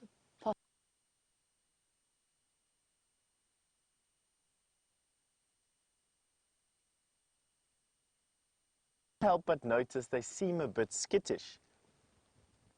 And what's happened while we've been sitting here is they've now moved into the open, which affords them the most security. Nothing can catch a zebra in the open like this. And they are having what seems to be like a bit of a game with one another. The herd stallion is the closest one to us, and the rest of the dazzle seem to be jumping around and kicking one another, running around in the dust. Doesn't quite look like they're celebrating life. You know, sometimes zebra definitely look like they celebrate everything that's going on. These look particularly nervous. There's some water here. Looks like they'll come into some water. They've been quite careful about approaching this dam, and rightly so.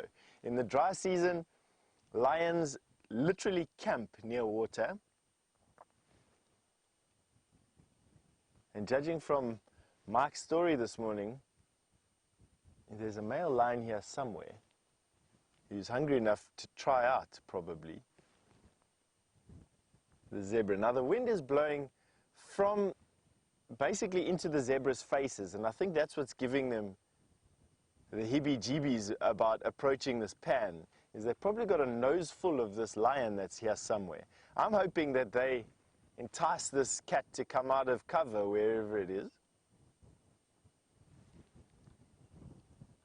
And as a second prize, I'd be quite happy if the zebra came and drank for you, which they probably would do.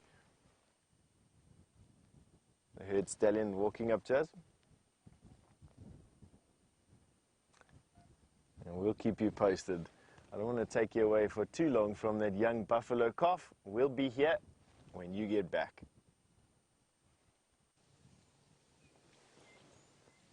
Here we go. Little one taking its first fumbling steps. Mom is up and baby's on its way to getting its first meal. Oh, watch out, little one. The world is full of obstacles, and that includes getting dung on your nose. Here we go. Oopsie, watch your head. Incoming. Well done, girl. It's a shame. Scared now after that moment with the buffalo bull. Oopsie. Oopsie, nearly there. This cow is not in as bad a condition as I thought. She's actually quite healthy, but she certainly doesn't look like she just gave birth. I wonder at what's happened here. Let's just watch how this, before I speculate too far, let's just watch how this situation plays out. I'm not 100% convinced that this is Mom. I want to just try and get a view of her nipples, but she's blocked them for now. But she doesn't seem interested at all in paying any attention to that baby. Oh no. Brian, that buffalo at the back, has it moved at all while we've been watching? Oh, there she is. Oh, there's Mom. That's Mom. That's not Mom. Mom is at the back there, and she's still, her placenta's still sticking out. It's very difficult for you to see, but she hasn't finished fully. Okay, so that's not Mom that got up. Mom is at the back, and Mom, I think, is struggling. And now the buffalo bull sits between the calf and its mom. And that little calf was lying next to that female, obviously for warmth and comfort. But I think we have a very upsetting scene on our hands here. Because I don't know. Oh, it's just an oxpecker. It's just an oxpecker, little one. Oh, you'll have to get used to them. It's okay. Oh, shame.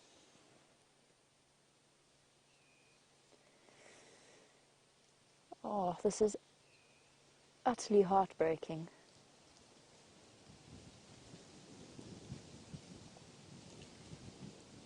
And this is where every part of you wants to scream, to sort of run towards it and scoop it up and warm it up and try and get it some food. But obviously it's not something that we can do. We absolutely can't interfere in this. But I promise you, I really wish we could. Oh, sweetheart. Come on, Mom. All right, what I'm going to do, the calf is not going to go anywhere. I'm going to go forward a bit so you can see what I mean about the female. I don't really want to scare this little calf though while it's trying to wobble. Oh no. Come on, go away. Yes, that's it. Go away. Bye-bye, boy. Little one, go now. You've got the chance. Not that way, that's not Mom. Mom's behind you.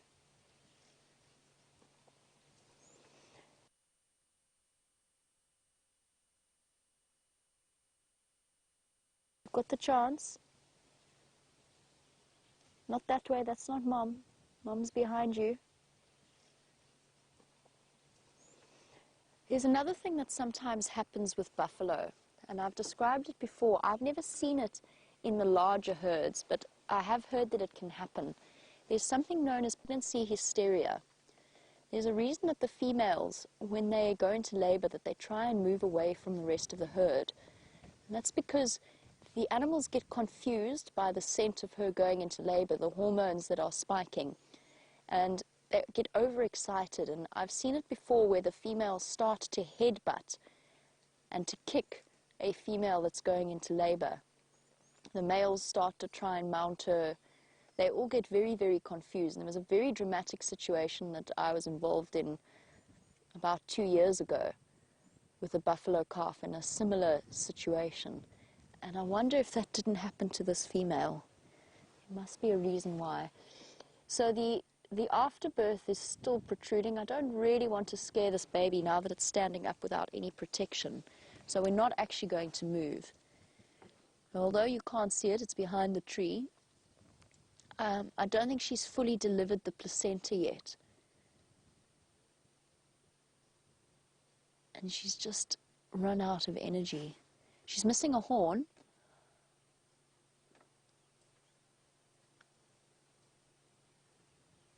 She's had a very difficult time of things, I think. Come on, little one. That's a boy. Don't go there. Please don't go there again. Okay. All right, you've learnt your lesson. There you go. There's Mom. Come on, Mom.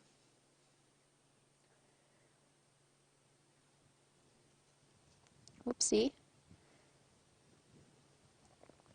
Urinating again.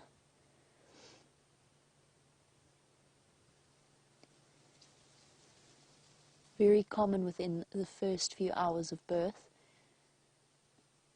But it's going to need a drink soon.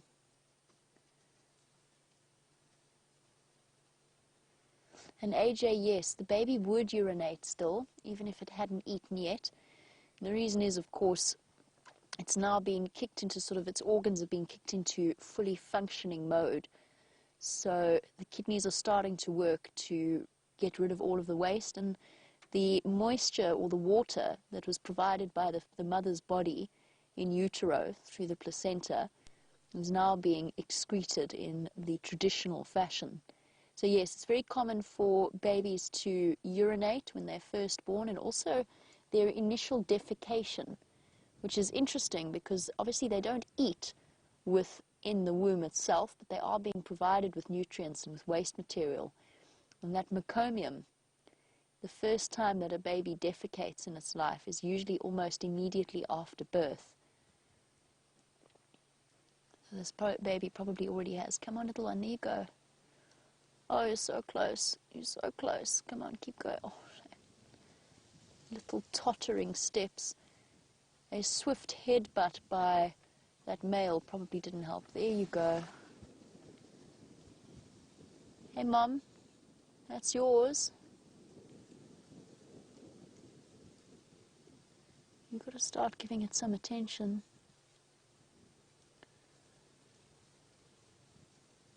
She's ruminating at least, so she's okay. But she probably is desperate for the nutrients after the labor process.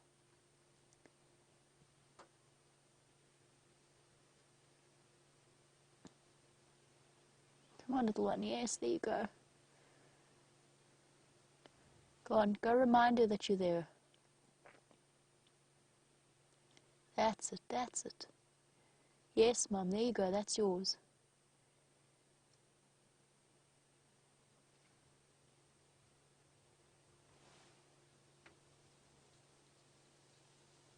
Well, that was a little bit half-hearted. I think she is just exhausted, and I don't think the birthing process is fully completed yet.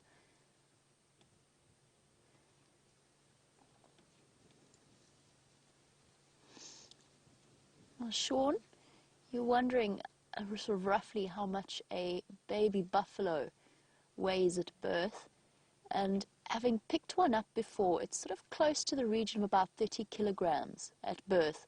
So the baby that I was speaking about earlier, that we watched the female getting attacked by the rest of the herd, we ended up having to save her baby, and it was a different situation because it was a closed system, and they were buffalo that were disease-free, so a different story completely. But when we went and picked up little buffalo that was then named Patsy, of all the ridiculous names, but Patsy probably weighed about 30 kilograms, so just over 60 pounds at birth. Quite heavy, solid little creatures, surprisingly. There you go, Mum.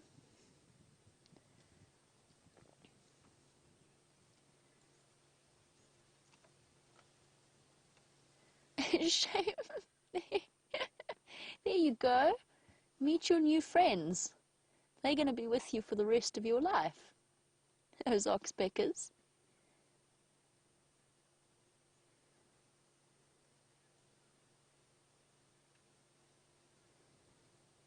And Gag, you were wondering why the oxpeckers are landing on the calf, what they're hoping to find while they do that.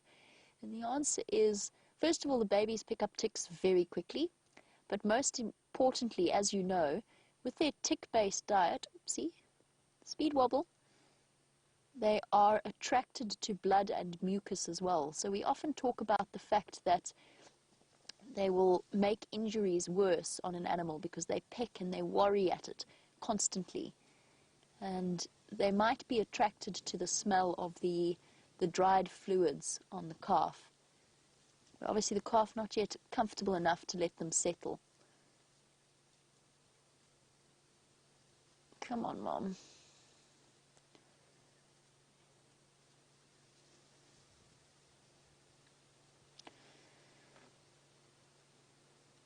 I'm really hoping I'm wrong, but I'm not entirely sure this is going to be a story with a happy ending. But we'll see. These animals are incredibly resilient. And hopefully Mom gets up now to feed the little one. Hopefully that instinct is triggered. And while we wait and see how the situation plays out and what Mom decides to do or how she responds, let's head across to James, who is on foot.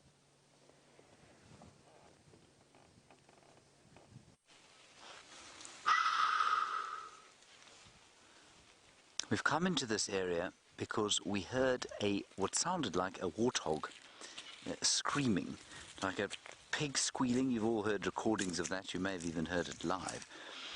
But that's what we heard. And then we heard a kudu alarm calling, and Viam and I came walking up here. Herbie's busy at the south tracking Karula. And we haven't seen anything. Now, we've been wandering about here for the last 10 or 15 minutes while you've been seeing what is an amazing scene unfolding there with a buffalo calf. So just come with me. We're going to walk fairly slowly and just check the termite mounds into that big tree. You see the big tree over there? It's a big marula tree.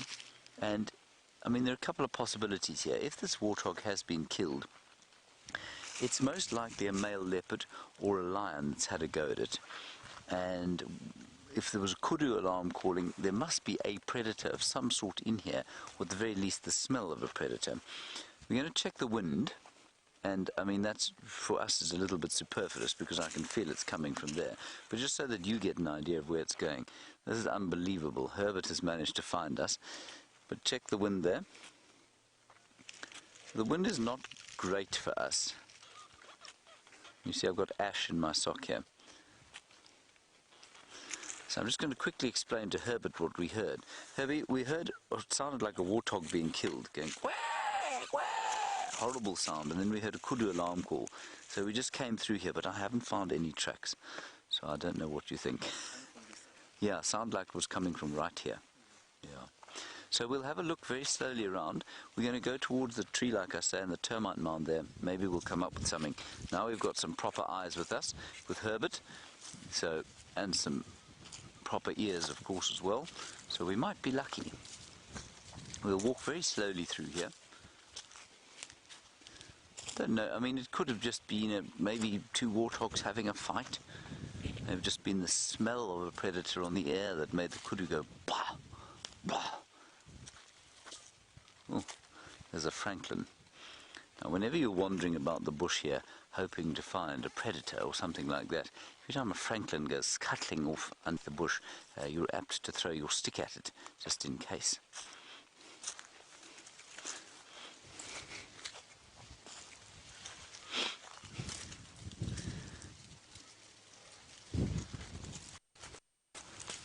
So, Wiam, of course, is now very much stuck in the bush.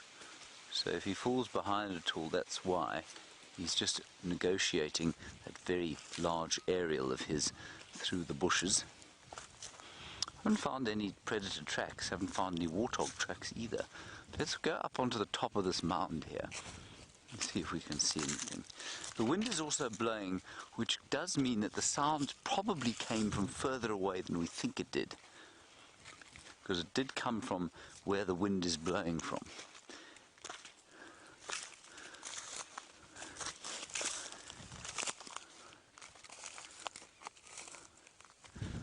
Anyway, we're not going to spend too long sort of looking around here for whatever it was. We just thought we'd come and have a quick investigation. But it's so nice that in this area where there's such gentle undulating topography, you just gain a little bit of height like this and suddenly you've got a view of the world, which is rather fantastic. I'm going to quickly do a scan around here, and then we'll do a brief walk down through this area and see if we can't find anything else. In the meantime, let's go back to that rather amazing episode playing out with the buffalo.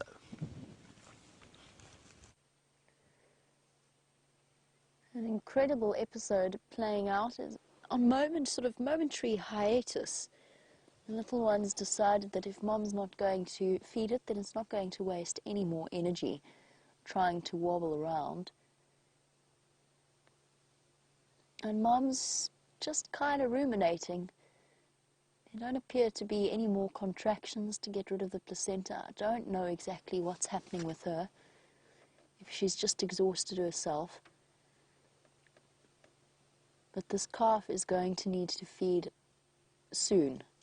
It really is, for the antelope species and for the bovids like the buffalo, it's absolutely critical that those little ones get the nourishment that they need in the first few hours of life. You can imagine, they stand within such a short space of time. They're using their energy in such a short space of time. And already, in its short little lifespan on this earth, it's been thrown into the air by a buffalo bull. I was actually really concerned that buffalo bull was going to take it further, but thank goodness it didn't. It's had oxpeckers, strange alien birds, landing on its skin. And now it's completely terrified of the adults of its kind, including its mom, which is why the calf hasn't found itself tucked up closer to her, where at least it could be sheltered a little bit from this cold wind that's blowing. And there we go, the other females come back to investigate. We saw how the calf tottered after her earlier and was lying with her. Now, Shamsun, you were wondering, would another female in the herd suckle the calf? The answer is no. To the best of my knowledge and to the best of my observations, a female will never suckle another female's calf. However, nature is a funny thing, and you can never really say never. It's never been recorded, though, as far as I know. And I've seen buffalo calves, when they've got confused, they've gone up to the wrong mother. We see it with zebra foals as well. Go up to the wrong mother, and are given a harsh kick to pay for their mistake. Look, already sort of used to the sensation of the oxpeckers, and the oxpeckers now doing what Mom should have done from the beginning, which is cleaning off the muck on this little buffalo's fur.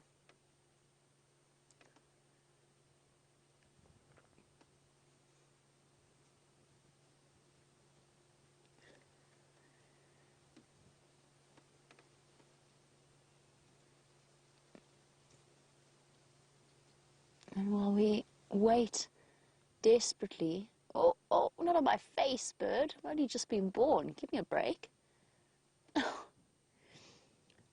Yes, Mom, there you go. Remember that? Yes, that's yours. Come on, girl. Come on. Pay it some attention. Now, Aqua, you were wondering how long this calf will last without its first drink of colostrum. A couple of hours at the most. First of all, the fact that the mom is still lying in the evidence of the birth means that the smell will at some point attract predators, or could well attract predators. And if Mom is as lackluster as she is right now, this little baby won't stand a chance if a lion or even a leopard or a hyena group comes wandering through. So it does have a couple of hours. The one that I was telling you the story about, the little calf called Patsy, she lasted for about 12 hours before we rescued her, at which point she was very, very weak. She needed a drip.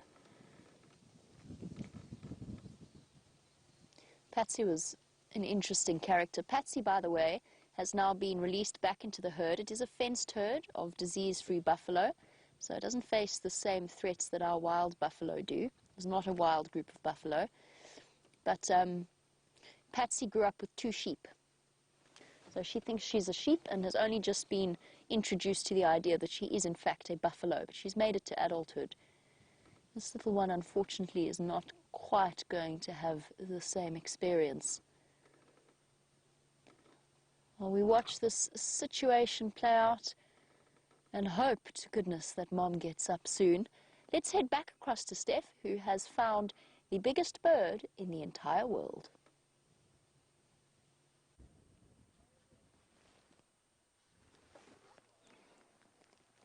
And there we have some ostrich for you. These cheetah plains at the moment are just actually bubbling with animals at the moment. And by far the nicest to have a look at, because we don't see them as often, are these ostrich. It's a flock of ostrich. I'm actually not too sure what the collective name of a flock of ostrich is. Do you know, Dave? No, Dave doesn't know either, but we've got some here. The brown ones being the females and youngsters, and the darker black one with the white feathers, he's on the right-hand side, there we go. He's the male. Now, quite easy to see whether or not there's breeding season. The males get bright pink legs, and he has very obviously got white legs and not pink, and so definitely not breeding right now. But isn't it wonderful that you're looking at the largest living bird on the planet, and also currently, although not always has it been so, the producer of the largest single cell on the planet, the ostrich egg, which they will deposit in a scrape in the ground, a couple of them at a time, strong enough to support the weight of myself standing on top of it, and protected by both sexes, the female during the daytime with her drab coloration, and the male at night time with his black feathers. You sometimes see males sitting on nests during the day, but it's uncommon. Generally speaking, the males feed in the day.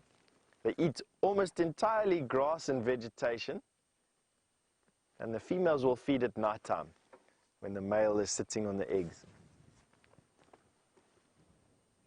Once widespread throughout South Africa, now unfortunately confined mainly to the drier parts of the country, and Kruger National Park and Namibia and the Northern Cape, their numbers have drastically declined in wild populations, not just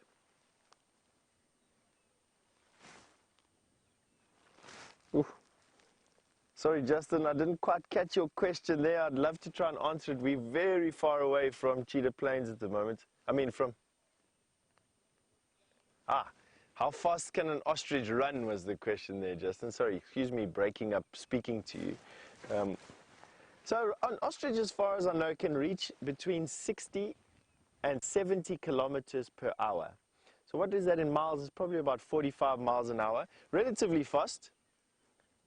And they can maintain that speed for quite some distance. They've got a very effective run, definitely outrun lion. However, I must be honest with you, the few ostriches that I've seen in the Sabi Sands that are not on these types of plains get turned into feather dusters by lions very quickly. We've got this procession of zebra walking across us at the moment. I'll just come and show you. Have a look at that. Some ostrich in the background and some zebra in the foreground. It's just such a nice setting. The wind is blowing quite hard today, or it's quite a stiff breeze is blowing, I should say. And that just gives you the impression that these plains are pretty endless. The first time I've actually been here to these plains, and I must say I'm fairly impressed with them.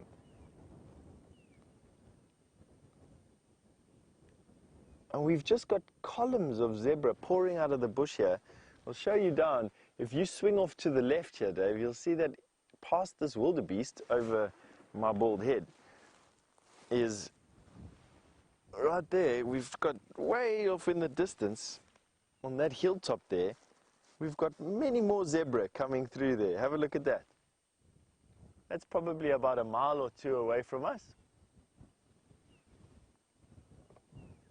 No, not that far. Probably about a mile away from us at the moment. And they'd be making their way to water. They are drought resistant, but they will drink every day, these zebra. And it's funny, you know, they generally drink during the day and will walk back to feeding areas during the night time. But I've seen, in particular in Etosha and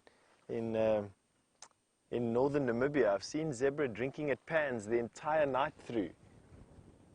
So I think it's more food dependent, and the distance that they have to walk between where they're feeding and where the water is. I think that is the key here.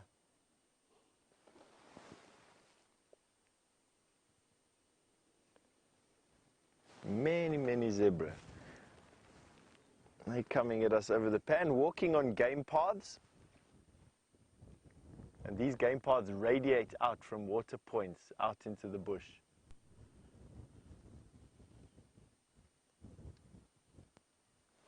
Oh, that's a nice view. And here we have a lone wildebeest bull.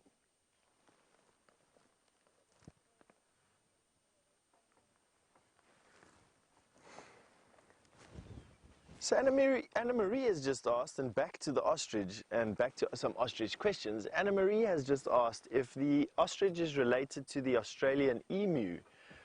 Anna Marie, I'm sure that at some point they share a common ancestor, but although they look fairly similar, they have that Franklin upright ostrich emu-y posture, for lack of a better comparison. I don't think so.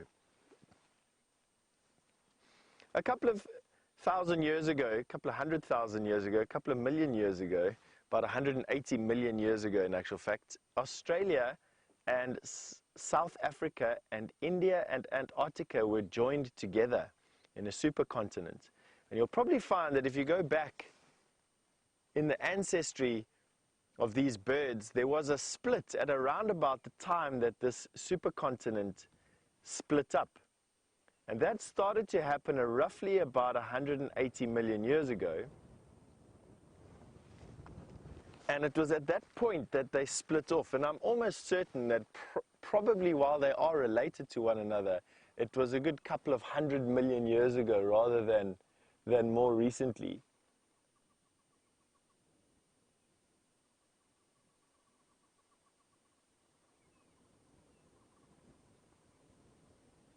I've just noticed a Timmins corsa, I think. I'm going to see if we can get to it, Dave. So where my finger is between us and this road here is a ground living bird that's just running So if you come in from the Ostrich, basically to just between us over here, there we go. We've got a Corsa here. They're relatively rare. They're in the, there we go. There's a pair of them. And they're actually fairly rare birds, to be quite honest with you. There we go, pecking at some grass.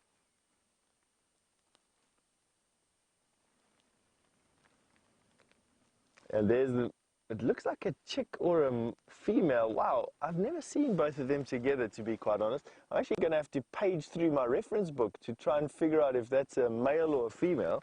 So bear with me here for a second while I just quickly double check. We see these birds so infrequently. One page, 126 of my manual. Luckily, I get to cheat a little bit by bringing with. Ooh. All right. Let's go forward here. So definitely not the Senegal lapwing. Temminck's Corsa, yes. This is what I think it is. Have a look over here. This Corsa here. The Temminck's Corsa. Underparts are mottled and upper parts are mottled. That is exactly what we're seeing. So we saw an adult with a youngster. Temminck's Corsa, short grass areas in this particular area. It's quite nice.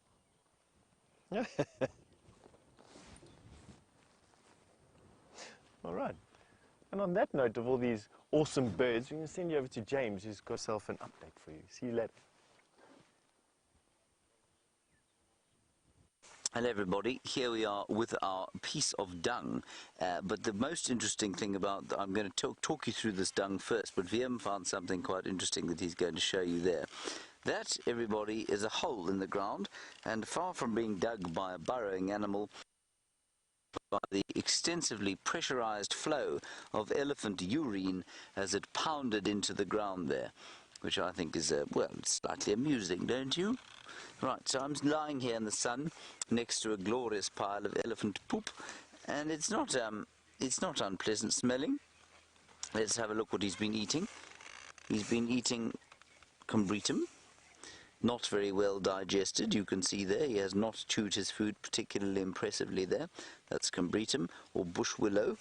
Then he's also been eating, there's a very large piece of stick here, so that's the branches of probably combretum trees. It could also be of knob thorns. This looks like a combretum to me. So they'd have chewed off the bark and the vascular tissue, and on bigger branches, of course, they don't swallow the whole lot, they just take the bark off. So that's there. Then there was something quite interesting here. I think it is. No, that's also combretum. Now, no, it's not. That's what I wanted to show you. Yeah, that's a strychnos leaf. Now, all around us, astoundingly, just precisely not where, oh, there we are. All around us here are a whole lot of these Strychnos madagascarensis bushes, and they're maintained at this height by elephants. They can get into very large trees in some areas, but in areas like this, they tend to be maintained roughly that height by the elephants. Now, I postulate that this drought time that we're having, with so little water around the place, is going to result in the elephants having to eat these more than they would normally, and I wonder if they're not going to create some clearings for us out of these strychnoses. VM that is the very worst tree, Strychnos madagascarensis, and they get into the cars and they sort of tear at your clothing, and they're not much fun. So you can just, the last thing you can see here is that there is almost no grass in this at all. It is all sticks, bits of bark and some leaves and that sort of thing. Right, now Jamie is still with her buffalo. We came into this area, we found nothing further from the squealing warthog that we thought we'd seen, so we're going to continue back down towards the south. You go back to Jamie and the buffalo and we'll catch up with you a bit later. Oh, still no good news, I'm afraid. I moved backwards slightly so that you would be able to see what I was talking about in terms of the afterbirth from that female. That being said, the older female then promptly came and lay down in it, right behind that female. And you have to wonder what was going through her head when she did that. Maybe it's just pure coincidence. She doesn't really care. Buffalo don't really mind where they plonk themselves down. Neither most animals don't. Or did she lie there to help hide the scent? Did she lie there because she liked the smell of it? I really don't know. It's just an interesting aspect of their behavior that she chose to plonk herself right next to this female.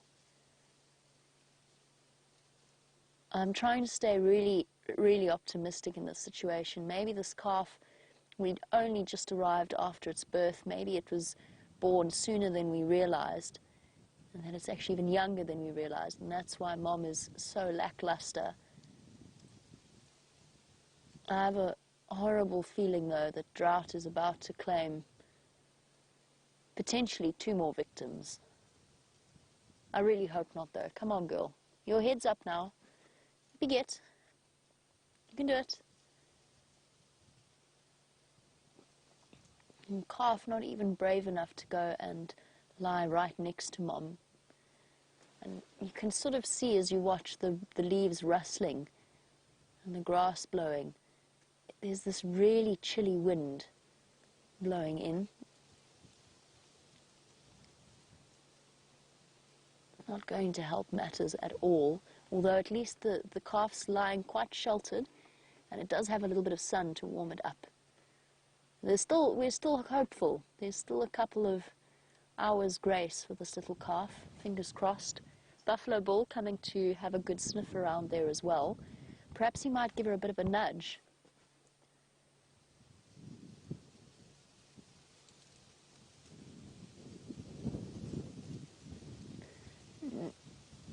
A warm welcome to Zena from Illinois, who's watching this sighting with us. Dazina. You were wondering if this is normal maternal behavior, this lack of interest, and the answer is no, it isn't. And we've seen antelope and wildebeest, just after they give birth, they immediately turn around and start licking the baby that they've just given birth to. You got to sort of see a bit of it with James and that live zebra birth, although it got too dark to finish watching that sighting to its conclusion. Now, buffalo calf is a bit bigger, but so is a buffalo, and she should, in theory, be up and about. Now, there's a couple of possibilities behind why she's still down like this. One is that it was a complicated birth, maybe some kind of breached birth. The calf didn't come out easily in some way. Maybe its legs were twisted, something complicated it, which meant that she had a longer labor process than might be considered normal, which is why she's now exhausted. The other is that it is such a late birth. Usually buffalo births peak is sort of around January to latest May, which is when there's the fresh green grass around for them to eat. Now, she's had to carry this calf for 11 months to full term at a time when there's hardly any food, and it might just have weakened her system to the point that just the laboring process has exhausted her. And sometimes it just happens. Those of you with dogs, horses, cows even, sometimes the mothers just don't bond to their offspring. It's rare, but it does happen. And I'm just hoping that the presence of this bull might stir her into action, but it doesn't really look like it. But it's interesting that the other two haven't moved off. It is windy, so buffalo on these sorts of days do prefer to lie down. But it is interesting that they haven't left her. Little one's now completely used to the oxpeckers, or possibly feeling too weak to chase them off. Oh, they're hopping around on it.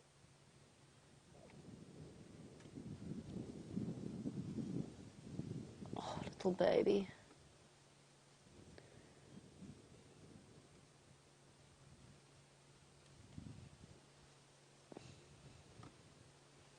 Come on, Mom. You can do it. You just have to get up and feed your baby and then lie back down again. I've never seen buffalo suckling while they're lying down. I've only ever seen them suckle standing up, because the calf has to stimulate the milk production by headbutting the mother. This is not... Oh, buffalo bull's now lying down. That herding instinct, very, very powerful. I just want to go and move that baby, just shuffle it closer. Put it under her nose, remind her that she's got to get up.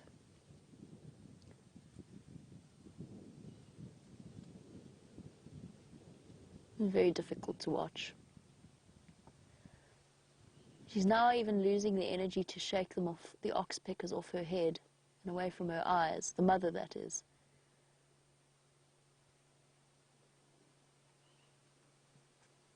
Are you going to try to get up again, baby? No. Come on, go remind your mom that you're here. We absolutely can't blame the mother in this situation.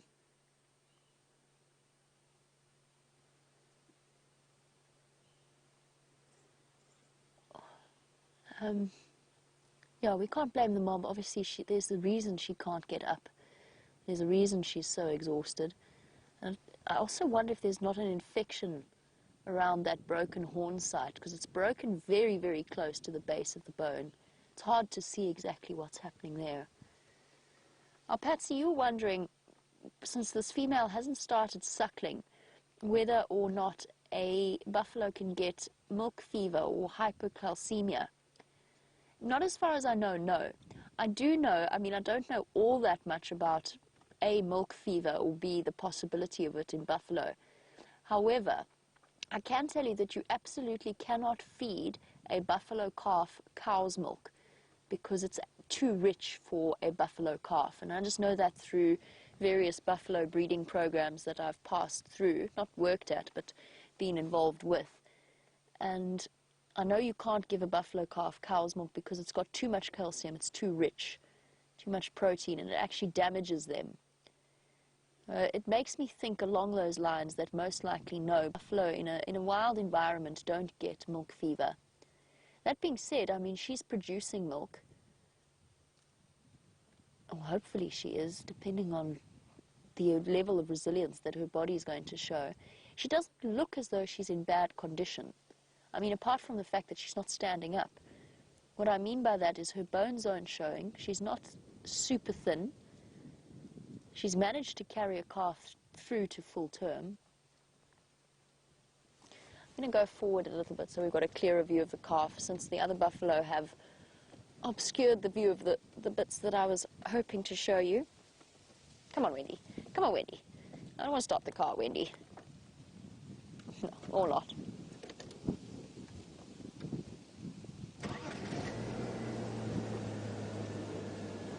Not 1 inch of a reaction from anybody there, really. I almost was hoping that perhaps the engine would stir Mom, but it hasn't at all.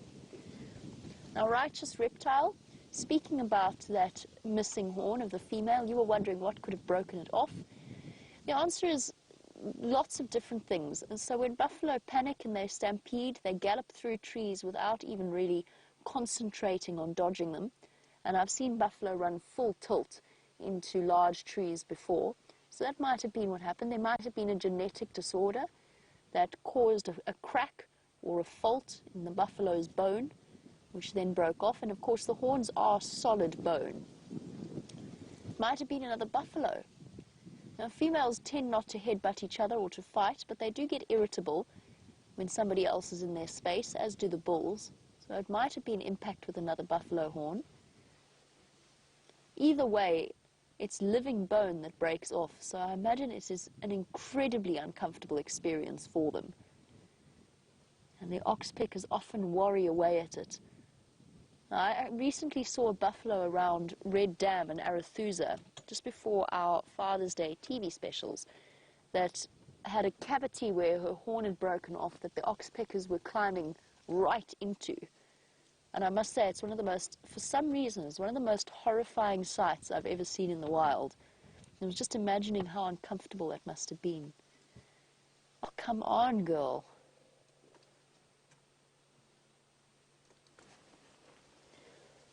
There's some elephants not too far away from where we are. I've just heard them rumbling in the distance, probably about 300 or so yards away. And if they enter the scene, it could be a very different story, a very complicated turn of events, as if things weren't bad enough for this little one.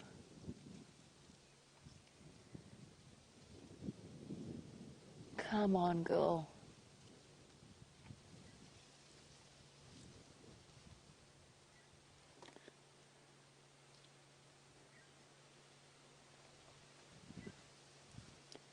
She's not even shaking the oxpeckers off properly. You can see the flies have all gathered around her. Not so much on the little one, which I actually find quite surprising, because it's still covered in the effects of the birth, or the after effects of the birth, and yet the flies don't seem to be bothering it nearly as much. Thank goodness. So for now it's okay. It's breathing and hopefully just conserving energy until Mom decides to get up. And while we wait with bated breath to see if she will in fact find the strength to get up and feed her baby, let's head back across to Steph and see how his explorations of Cheetah Plain is going.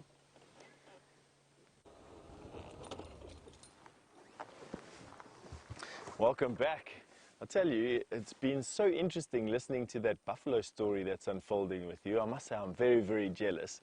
We've been on these plains now for some time, probably close to 30 or 40 minutes, and watching these processions of animals coming out of the bush all around. So as one herd of animals is leaving, another herd is approaching, and it's just this endless cycle, which is, for me, quite nice. And why I stopped here was we've got a lilac-breasted roller that looks like it has killed a grasshopper off to our left-hand side, and we're going to see if we can show it to you.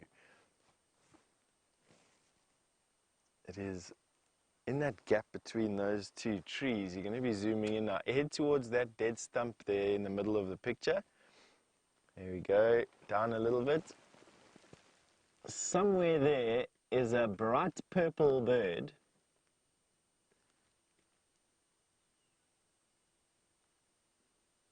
Although at the moment it's a little bit like finding a needle in a haystack.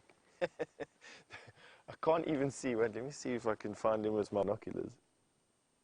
Ah, there he flew. We were looking straight at him and he didn't even see him. Anyway, it's through there, Dave. So he's just sitting in a branch, in a gap. A little bit more cross, left, go in, go in. There we go. Zoom straight in there. Go left a little bit. And left a little bit. I think it's there. There we go. Middle of the screen, right at the top. Wait, up a bit. There you go. Got him. He's in the top left-hand corner of your screen. That is a lilac-breasted roller. I tell you, that's probably the longest look for a lilac-breasted roller I've ever had. But there you got him. Oh, what fantastic colors this time of the year. The bush is really drab now, but these birds definitely color it up. They're insectivorous birds. They like to eat insects, but they'll take almost anything. I've even seen them with snakes and mice in their beaks. Very raucous, noisy bird, whose females are, if not laying on eggs at the moment, definitely doing some nesting material.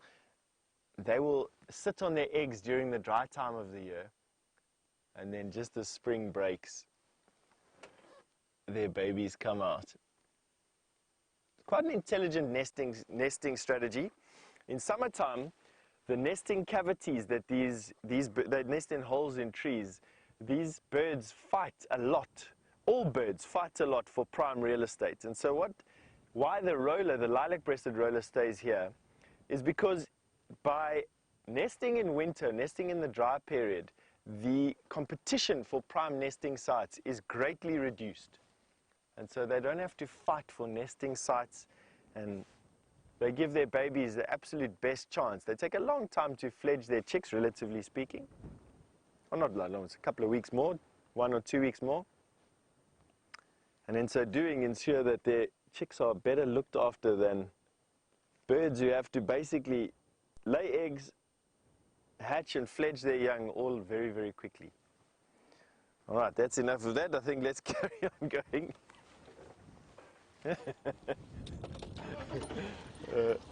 At least the cherry on the cake was we actually got to show it to you. We didn't end up just looking at a bush for the next 5 minutes. Oh, sorry. Male yellow-billed hornbill. And I know it's a male because of the red cheek pieces that he has just underneath his eye. Yes, yes, yes. He's shouting at me because I disturbed his picking. Also a whole nesting bird. Oh wow, we're in the middle of a flock of Senegal lapwing as well. Right here, Dave, there's 2 or 3 birds that look similar to the ground that they're walking on, just to the left-hand side of this big bush here. There you go, somewhere in there, to the left, there we go. And there is a pair of Senegal lapwing for those of you who are keeping bird lists today. So we've got Temminck's corsa and Senegal lapwing all on one morning. I'm going to go out on a limb here and say that I've probably never seen these 2 birds in one game drive in my guiding career before. Yes, I will go and say that. I've never seen a Temminck's corsa or a Senegal lapwing in one game drive before in almost 20 years of doing game drives. So congratulations. A game drive first for me and you.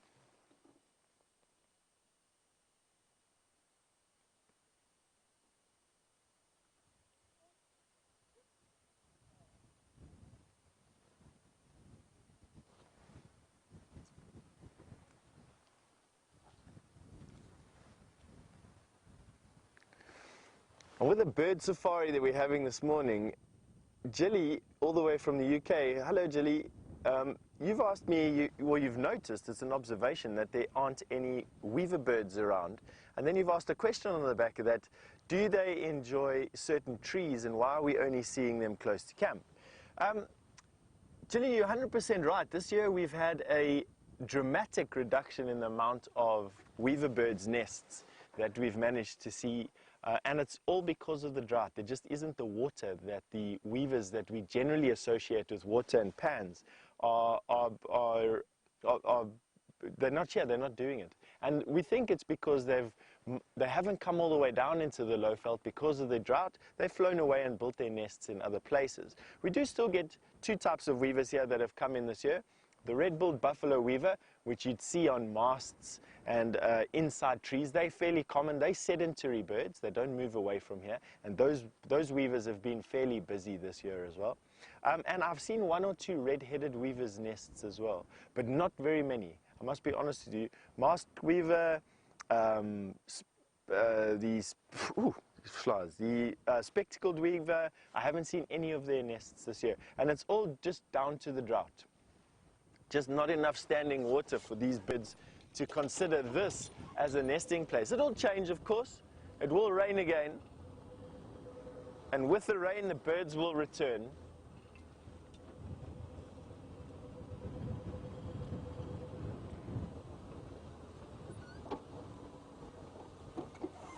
As our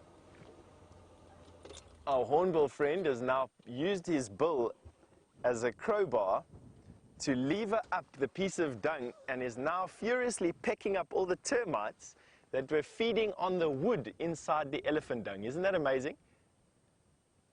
So elephant dung is mainly wood. Termites would come up from under the ground at night time and start to feed on that wood, and this hornbill has learned to lift up the elephant dung with his beak and pick up the termites one by one, getting himself a very, very good breakfast. Well done. Now he'd be furiously picking them up because right now the termites would be scurrying for cover in their tunnels, and he doesn't have a digging beak. He's got a crowbar, he can lever up pieces of dung, but he doesn't have a beak that can dig or probe into the ground with. So he's obviously finished. Now he's running off on his funny legs with the woolen socks on. He's just flipped over another piece of dung.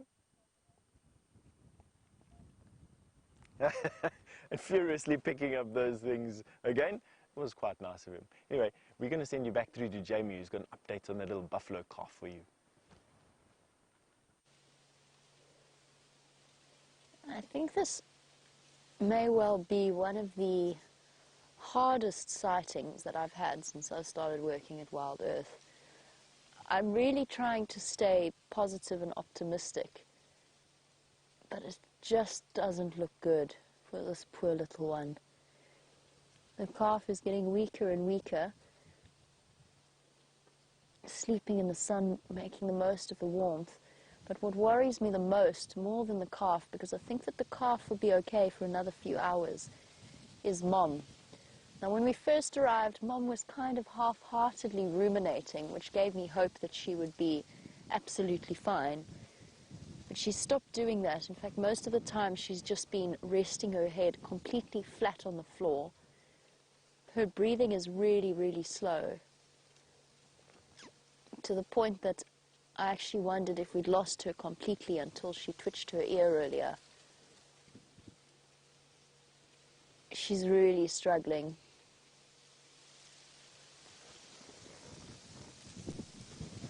Michael, yes, absolutely. I think that if this buffalo female doesn't get up today, there's a very high chance that there was some kind of complications with the birth itself, and that she suffered some kind of internal injury. It will be impossible for us to say. We'll probably never know, but I'm determined to sit this one out at least until the end of the sunrise safari, just hoping against hope.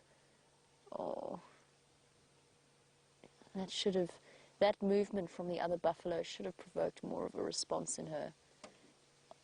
Come on, girl, come on, yes, put your feet under you. She's ruminating again. It's a good sign. Doing some of the things that buffalo should do, but definitely at this point not the most important one. So, Michael, I think that yes, there's a distinct possibility that she's had some kind of internal injury. Those of you who are mothers yourselves, or grandmothers, or parents just in general, you know all about the complications that have the potential and that everybody hopes and prays will not happen. It might just have happened to this poor little one's mom. Maybe the fact that it's so late in the season. Now, Lou Lion, you're wondering how close they are to water. Far is the answer. And the closest water from here, just trying to calculate roughly, is probably Red Dam, which is about a mile away, or towards the Djuma Dam, which is a mile away in the opposite direction. Treehouse Dam doesn't have much in the way of water at the moment, which would be another option, but they're quite far from there as well. We're kind of smack bang in the middle between Arathusa and the Djuma Dam. So those would be their options in terms of water. Not far at all for a healthy, solid buffalo. And of course, the buffalo baby doesn't need any water just yet, but it really urgently needs that first drink, and I don't think that it's had it at all since its birth. Oh, oxpecker, leave its nostril alone.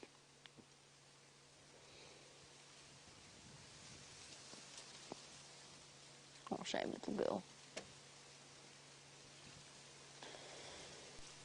Definitely losing strength here. Before, this buffalo wouldn't let the oxpeckers anywhere near its face, her face. Now she can't really muster the energy.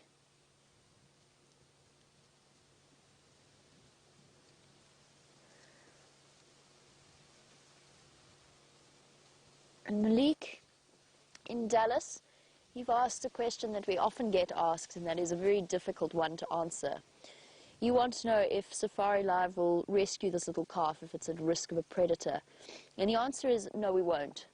Now, I've been sitting, obviously, with you all, and with Brian, getting exceptionally attached to this little calf now. And every instinct within us as human beings, because we get so attached to the animals, tells us we want to rescue this baby. We won't. we can't, unfortunately. This is something that has played out over centuries in this area, completely naturally. What's happened to Mom is in no way human caused. Whatever has happened, whatever the reason is that she can't get out, humans are not to blame and not responsible for it. Now, if we were to rescue this leopard, this buffalo calf, let's say from a leopard, he is shouting there, Brian. Sorry, guys. Just making sure nobody's in trouble. Don't think so, though. Anyway, the bushwalk's gone back to DRC, so no stress there. Don't worry about that there. I just was making sure that nobody was trying to face off with an animal or something similar. Let's say a leopard came along and killed the buffalo calf. If we stop that leopard from catching it, we've denied it a meal. Could be Karula with her cubs. It could be Mvula, who's desperately hungry now that he's been sort of pushed out of his natural territory. There's just too many variables to sort of try and contain, and it's just not up to us to interfere in that way. It's difficult. It is truly, a sighting like this is one of the hardest. Oh, hello, girl. Yes, we're talking about you. Please, please. Up. No. A sighting like this is probably one of the hardest that we could watch. And I'm desperately, I know Brian is as well, I know all of you at home are really hoping for a happy ending. I wish I could tell you something different, but the truth is we cannot interfere unless the reason for an animal's injury or the reason for an animal's plight is due to, in some way, to human intervention. And just think of all the times that this has happened where we haven't come around the corner and spotted it, where they haven't been close to a road. I think the fact that this buffalo calf is so late in the season definitely has something to do with it. That to me makes the most sense. Now, I did tell you the story of where we interfered with buffalo in a different situation, and I'll tell you why we did that then. First of all, they were not wild, they were not truly wild buffalo, they were captive bred buffalo, and they were very much fenced in. And by that I mean they were in probably about a 200-hectare enclosure, which meant that the mother didn't have the same level of privacy that a wild buffalo in this kind of environment can go and find, which is why she found herself in that situation with the other buffalo attacking her. So it was as a result of human interference that occurred, and that's why we intervened in that situation. It was also because the reserve that was on was trying to breed up the population of buffalo so that they could be released back into the wild, since it's a new reserve, comparatively, a reserve that's starting out. So that was why we interfered in that situation. This situation is entirely different. These animals have been wild here for centuries. We just cannot interfere, and it is utterly heartbreaking. Oh, I'm sorry, little baby.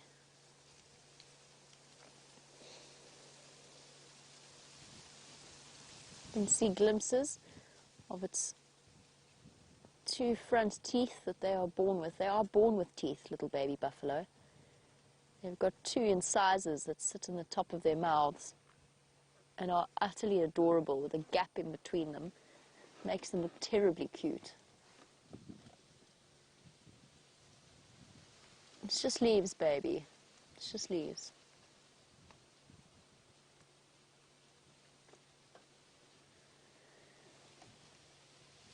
This is a sighting that's gone from happy to very sad in a very short space of time.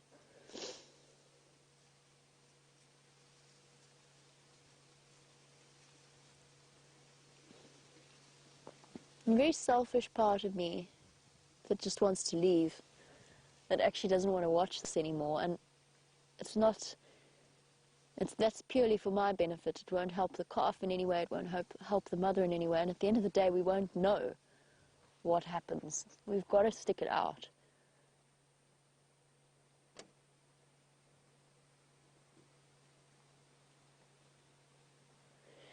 I think for now, let us head across somewhere a bit more cheerful. Hopefully Steph has got some things to say to bring a smile back to your faces, and hopefully when you return to us we'll have something to bring a smile to yours as well.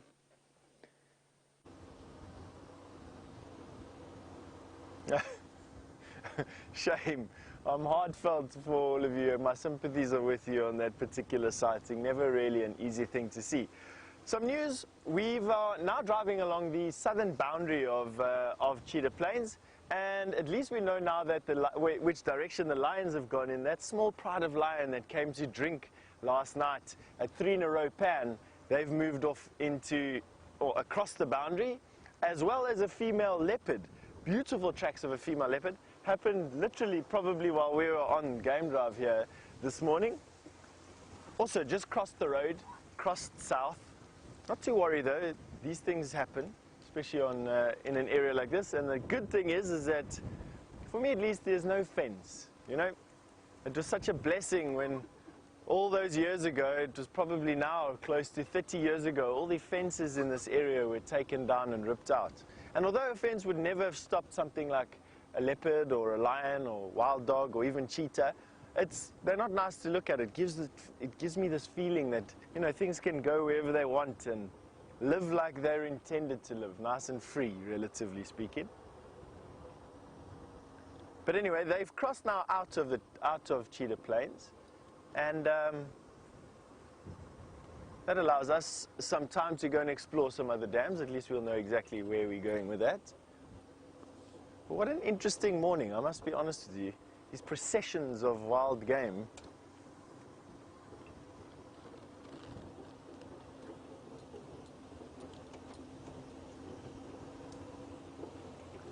Now, a question from Righteous Reptile, as far as I have it coming through there, about whether or not I'd suggest or recommend becoming a game ranger or a field guide. Absolutely. This is for those of you who are out there wanting to be in nature but have a flair for being with people. I definitely say that field guiding is for you. Field guiding is one of those professions where you absolutely have to love people. You can't just be a person wanting to be in the bush and wanting to look at animals all day. You have to have a love for people. I would say that that's probably the prerequisite skill or aptitude to have, is to want to talk to people, want to entertain people, want to be part of their lives and ask questions. That makes a good field guide. After that, just wanting to be outdoors, wanting to be in the bush, wanting to live the lives of these animals that share our home with us, basically, or we share their home with them. Let me put it to you that way. And there are a couple of schools you can do that through. A couple of well-known guiding schools throughout South Africa where you can come and do some basic field guide training, and then it's just getting into the bush and getting practice and exposing yourself. I always say, even to young field guides from South Africa, the best way to become a field guide is to travel, and to travel with groups of people, to travel within Africa. It just expands your knowledge and expands your experience base, and that's what's necessary. So come over to Africa, get yourselves a four-wheel drive car of some description or other, and travel all the national parks, as many as you can do in the time that you have. And then go and get some game ranger training.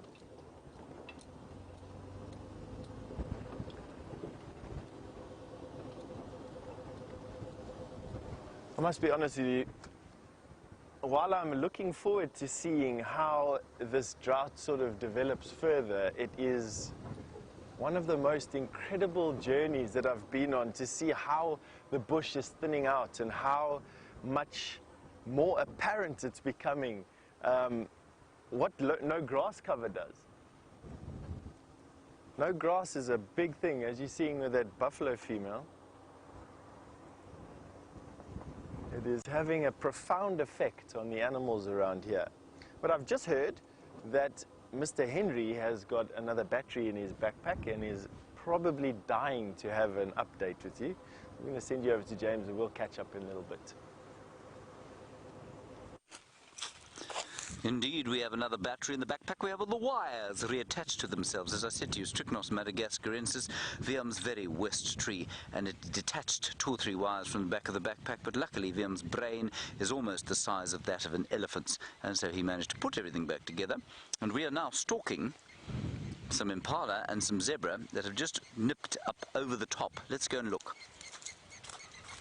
We're going to go to that termite mound there and see if we can view them from the top there. They were standing very nicely here, and every so often you have to do what's known as a delay test, where Kirsten says clap on 3, and she goes 1, 2, and then as she says 3, I clap. As I did that, the Impala and the zebra that were standing right where we are now disappeared at a great speed. That was very distressing to me. Herbert we've left. He's gone to see if he can track a Karula, and there is quite a loud squeaking noise coming from the pack. We'll move away from there and then you won't be able to hear it anymore. Alright, there's the zebra, watching us very carefully. And of course the windiness of the day, the Impala are also there. The windiness of the day and the fact that the wind is blowing straight to them is going to make them doubly nervous. It's an odd breeze this. It's a northeaster, and that means that it's not, I mean, normally it comes either from where I'm pointing now or from the southeast if there's a front coming in. And this wind is coming from behind us there towards the northeast, which is quite strange. Let's go and see how close we can get to them. Now, we've spoken a lot on these walks about the flight distance that animals have. Now, the flight distance, of course, the distance beyond which or within which they are going to run away. And on a windy day, I think that flight distance is increased.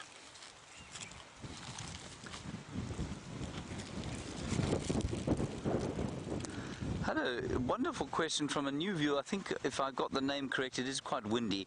Volt of Gaming, is that correct? Hello, Volt of Gaming. Clearly not the name your mother gave you. You want to know if zebra are related to horses? Absolutely they are. They are from the same genus. That genus is Equus. And I don't know what a horse's Latin name is. It's probably Equus domesticus. But basically it means that they're as closely related to horses as donkeys and wild asses are. So they're absolutely related to horses. And you can apparently interbreed them every so often, or they can produce offspring. It's highly unlikely that those offspring would be viable, so they'd much more likely be like mules. And apparently some mules are viable, they can have babies, but very, very few of them.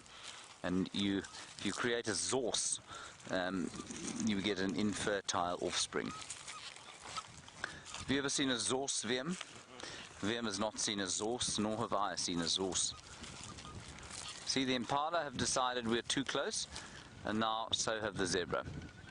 Look at them run, isn't that lovely? That is fantastic. I can watch a horse or a zebra run all day long. Now, Righteous Reptile, you've asked a question about how they find water. Well, Righteous Reptile, pretty much, and this is not facetious, in the same way that you do, and you find reptiles. You find water because you know where it is. You have a memory of it, and it's the same with them. They learn where the water points are. I guess there's an element for some animals of being able to smell out where water is. They can certainly, in areas like the Serengeti, they follow rain clouds. So that, you know, those vast plains of the Serengeti, they'll sort of survey the landscape and watch the weather. And when those storms start to fall, as you've seen, I mean, I'm sure you've seen a storm building and you can see the rain happening where it will, you know, falling. The wildebeest and the zebra will migrate to areas like that, but in an area like this, I think it's largely based on their memory of where the water is.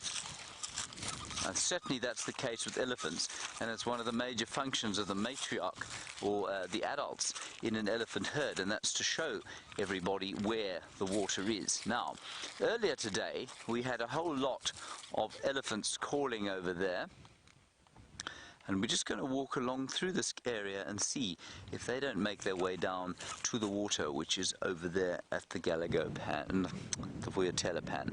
Let's go back to that rather distressing story of the buffalo. I hope Jamie's got some good news for you.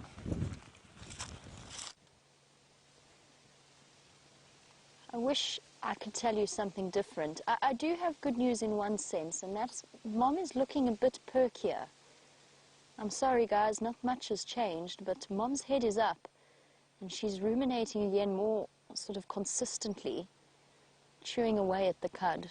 And I'm really hoping that's a good sign. Maybe she just needs a little bit of extra time. Maybe it was a difficult birth and she's tired, but she's going to get up. I really hope that's the case. Come on, girl. That's it. Come on, roll over.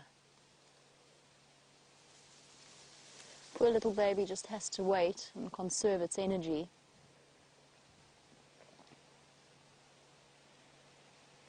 She keeps twitching away from the oxpeckers. Oh, another tentative thought about getting upright. The wind is now howling, blowing leaves straight at us.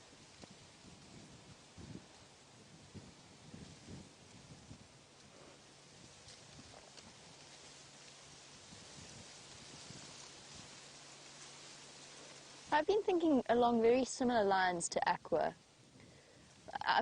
With little baby antelope, we've seen them before when they're born. They're very vocal. They bleat and they contact call to their mothers. And I've been wondering at the fact that this little calf is so silent. That being said, I've only ever encountered newborn buffalo calves on a handful of occasions, and I've never seen them bleat to their moms straight away. But I do wish it would, because I almost feel like that would be something that would stir the mom into action. It works with other mammals, with antelope, with leopards, with lions. That call of the baby is irresistible to the mother. And I was kind of hoping that perhaps the baby might do that, but it was totally silent. The only time it sort of made the tiniest of sounds was when that buffalo bull hit it with its horns. And there it made a sort of a frightened, bleating sound. But Mom, at that point, didn't even look up. In fact, so much so that we didn't realize initially that which female was the actual mother of this calf. It's definitely her, though. She's popped her head back down, and every time she does that, my heart sinks a little bit lower. Maybe she just needs some rest. Maybe she just needs some time to recover. Unfortunately, she doesn't really have the time, because especially on a day like today, cool weather with wind blowing, it's the perfect time for predators to be out and about. A leopard will hunt at any time of the day and will definitely be brave enough to take on a calf of this age. The one thing that comforts me in this is Mom is not alone. The cohort of buffalo, the buffalo bull and the buffalo female, they would protect the calf from a predator if a predator did start to enter into the scene, or at least they would try to. It's the one thing that buffalo are very good at. There's a utilitarian nature to all, or aspect to all of the animals out here, but a buffalo will try and defend a calf, regardless of whether or not it is their own. But Mom doesn't really have time. She's got to get up and feed this calf. There's still a few hours to go. These little things are resilient. But for us, this is absolutely heartbreak. This is definitely not what I was looking forward to seeing on my first day back. While we watch one of our biggest animals play out a story that's been playing out for many, many years, let's go across to James, who's got a little mini ecosystem for you.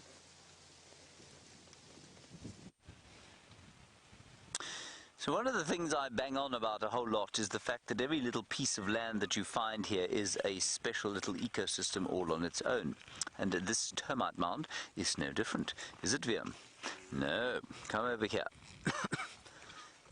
And show everybody. Let me take the glory quickly for the thing that you spotted. There's a little cricket there that Viam found. See there? He's in the same place. And he's got those two strange things coming out of his bottom, and those are most likely modified ovipositors or egg-laying instruments. And I think also, much like that grasshopper we saw earlier, this is probably a young one. Now, the crickets and the grasshoppers don't go through what we call a larval stage. They don't have a hollow metabolic life cycle, so they're not like that ground beetle larva that we saw, that big sort of ugly worm. And they are born looking much the same as the adults, just smaller and without the same wings. And they go through about 7 or 8 what we call instars, which are different versions of adults, and eventually they become the adults. It's very difficult to tell unless you're a particular expert in whatever species that happens to be, what instar they're in. Now, also over here, and this is what I really love to find, it's a whole lot of ants that are on the edge of something called Bothria cloa insculpta. That's this kind of grass. And they've found one of the very last pieces of greenery there is. I don't know why this one should be particularly green, save to say that perhaps the termites in this mound are a little bit more efficient at bringing water to the surface of their mound and lining, I mean, that's how they air condition it. They line the tunnels that they make with water. So maybe that's what's going on here. And certainly there's a real coolth that's coming off this termite mound. Anyway, this grass is the last bit of greenery. It's a lovely name, Bothria cloa insculpta. It's not very good grazing grass, but the ants have managed to find the sweetness of the inflorescence. And there will be some form of nectar on there. There'll be pollen that they can probably eat, and probably, goodness knows, a huge number of other things. There seems to be also the old bones there. I don't know, they're building, are these aphids, Vyampi? Did you see these other things here? Oh, on the bottom? Yeah, look at those. Ants. No, those are not ants. I think those are aphids. And I think these ants are milking the aphids. That's exactly what's going on here. That's very interesting. Those are aphids. And it's either the ants or the aphids that do the milking. I've forgotten which one. I'm pretty sure it's the ants, but there'll be some kind of mutual relationship here, beyond which they won't be able to survive. Isn't it amazing? Tiny little black aphids. Now, if we go on to, let's just, sorry, I'm going to make this a little bit difficult. Just see there, Vim, can you see who's eating who or who's milking whom? Let me just get into a position. Because I can't see from where I'm sitting. We're almost using the camera as a microscope here. That's too much. Too much? Yeah. Sorry about that. No, I can only see. No, we can't really see. Anyway, that's the case there. And that's called Bothria cloa insculpta. Quite a nice name. Tastes a bit like termites. Not termites, turpentine. Okay, that's going to be it from us. Sorry about our slightly truncated walk today, but that is the way of things when we are sending in high-definition signal to you live from the midst of the Kruger National Park. We're going to head back to the camp now, scoff ourselves some food, and remember, 11 o'clock to 11:45, we're doing a drive for a school, so if you want to join us in the middle of the day, come along and have a look-see. Until then, thanks for joining me, and I'll see you at 3 o'clock this afternoon. Bye-bye.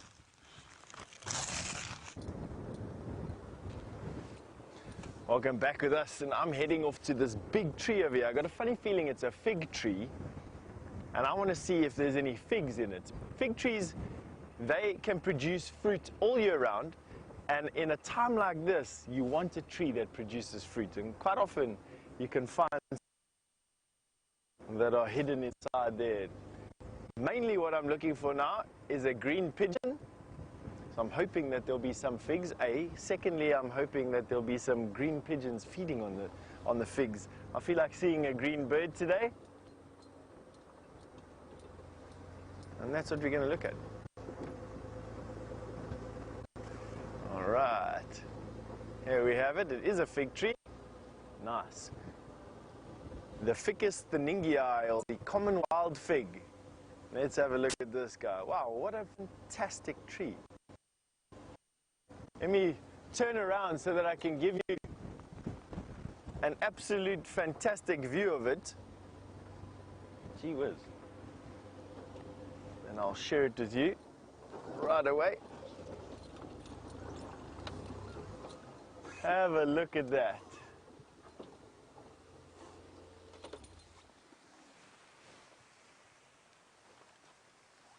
Now, as some of you would know, I enjoy old massive trees, and this is probably one of the biggest common wild figs that I know. You have an idea, the tree on the left hand side is a marula tree, and a fairly sizable marula tree. To give you some comparison.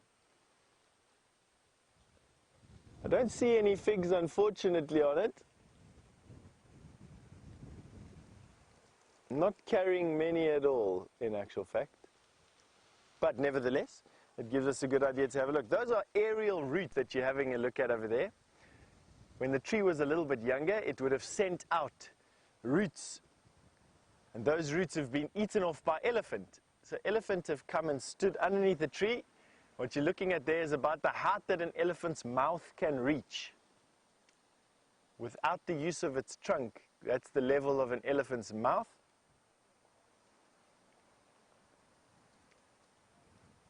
Isn't that just wonderful? A real old man of a tree, one of my favorites. The common wild fig, or the Ficus thiningii. And on that note, I'm going to be saying goodbye for myself and Dave. And thank you for joining us, at least today, on my exploration trip of Cheetah Plains. I've thoroughly enjoyed it. It's been very nice, and the help of Dave to keep me out of where we're not supposed to be driving. Thank you for all your questions. Thank you for all your support. We will see you again at 11 o'clock for that little special that we're going to be doing. Have a nice morning for the rest of it. Cheers.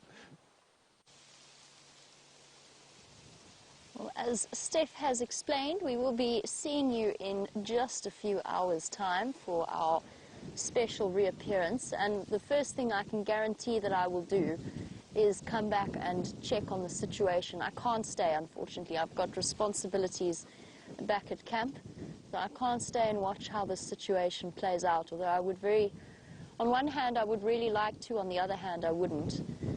I have to be honest, I'm not feeling particularly happy at the end of this sunrise safari. I don't think you all are at home either.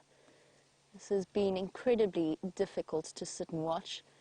But at the end of the day, that is what we do. We bring you the truest and rawest reflection of nature without editing or sugarcoating. And sometimes you just have to take the good with the bad, or the bad with the good in this case.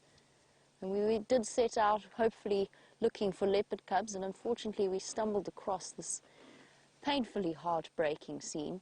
But I'm hopeful. I'm still going to hold on to that little bit of hope that I'm going to come back here at 11, and Mom and Calf will be up and about, Calf feeding and scampering and doing all the things that little baby buffalo should be doing just after birth. That miraculous ability of these animals to stand up and wander about so soon after entering the world. I'm glad she's not alone as well. I'm glad that when we leave her, she's actually got the company of other buffalo with her.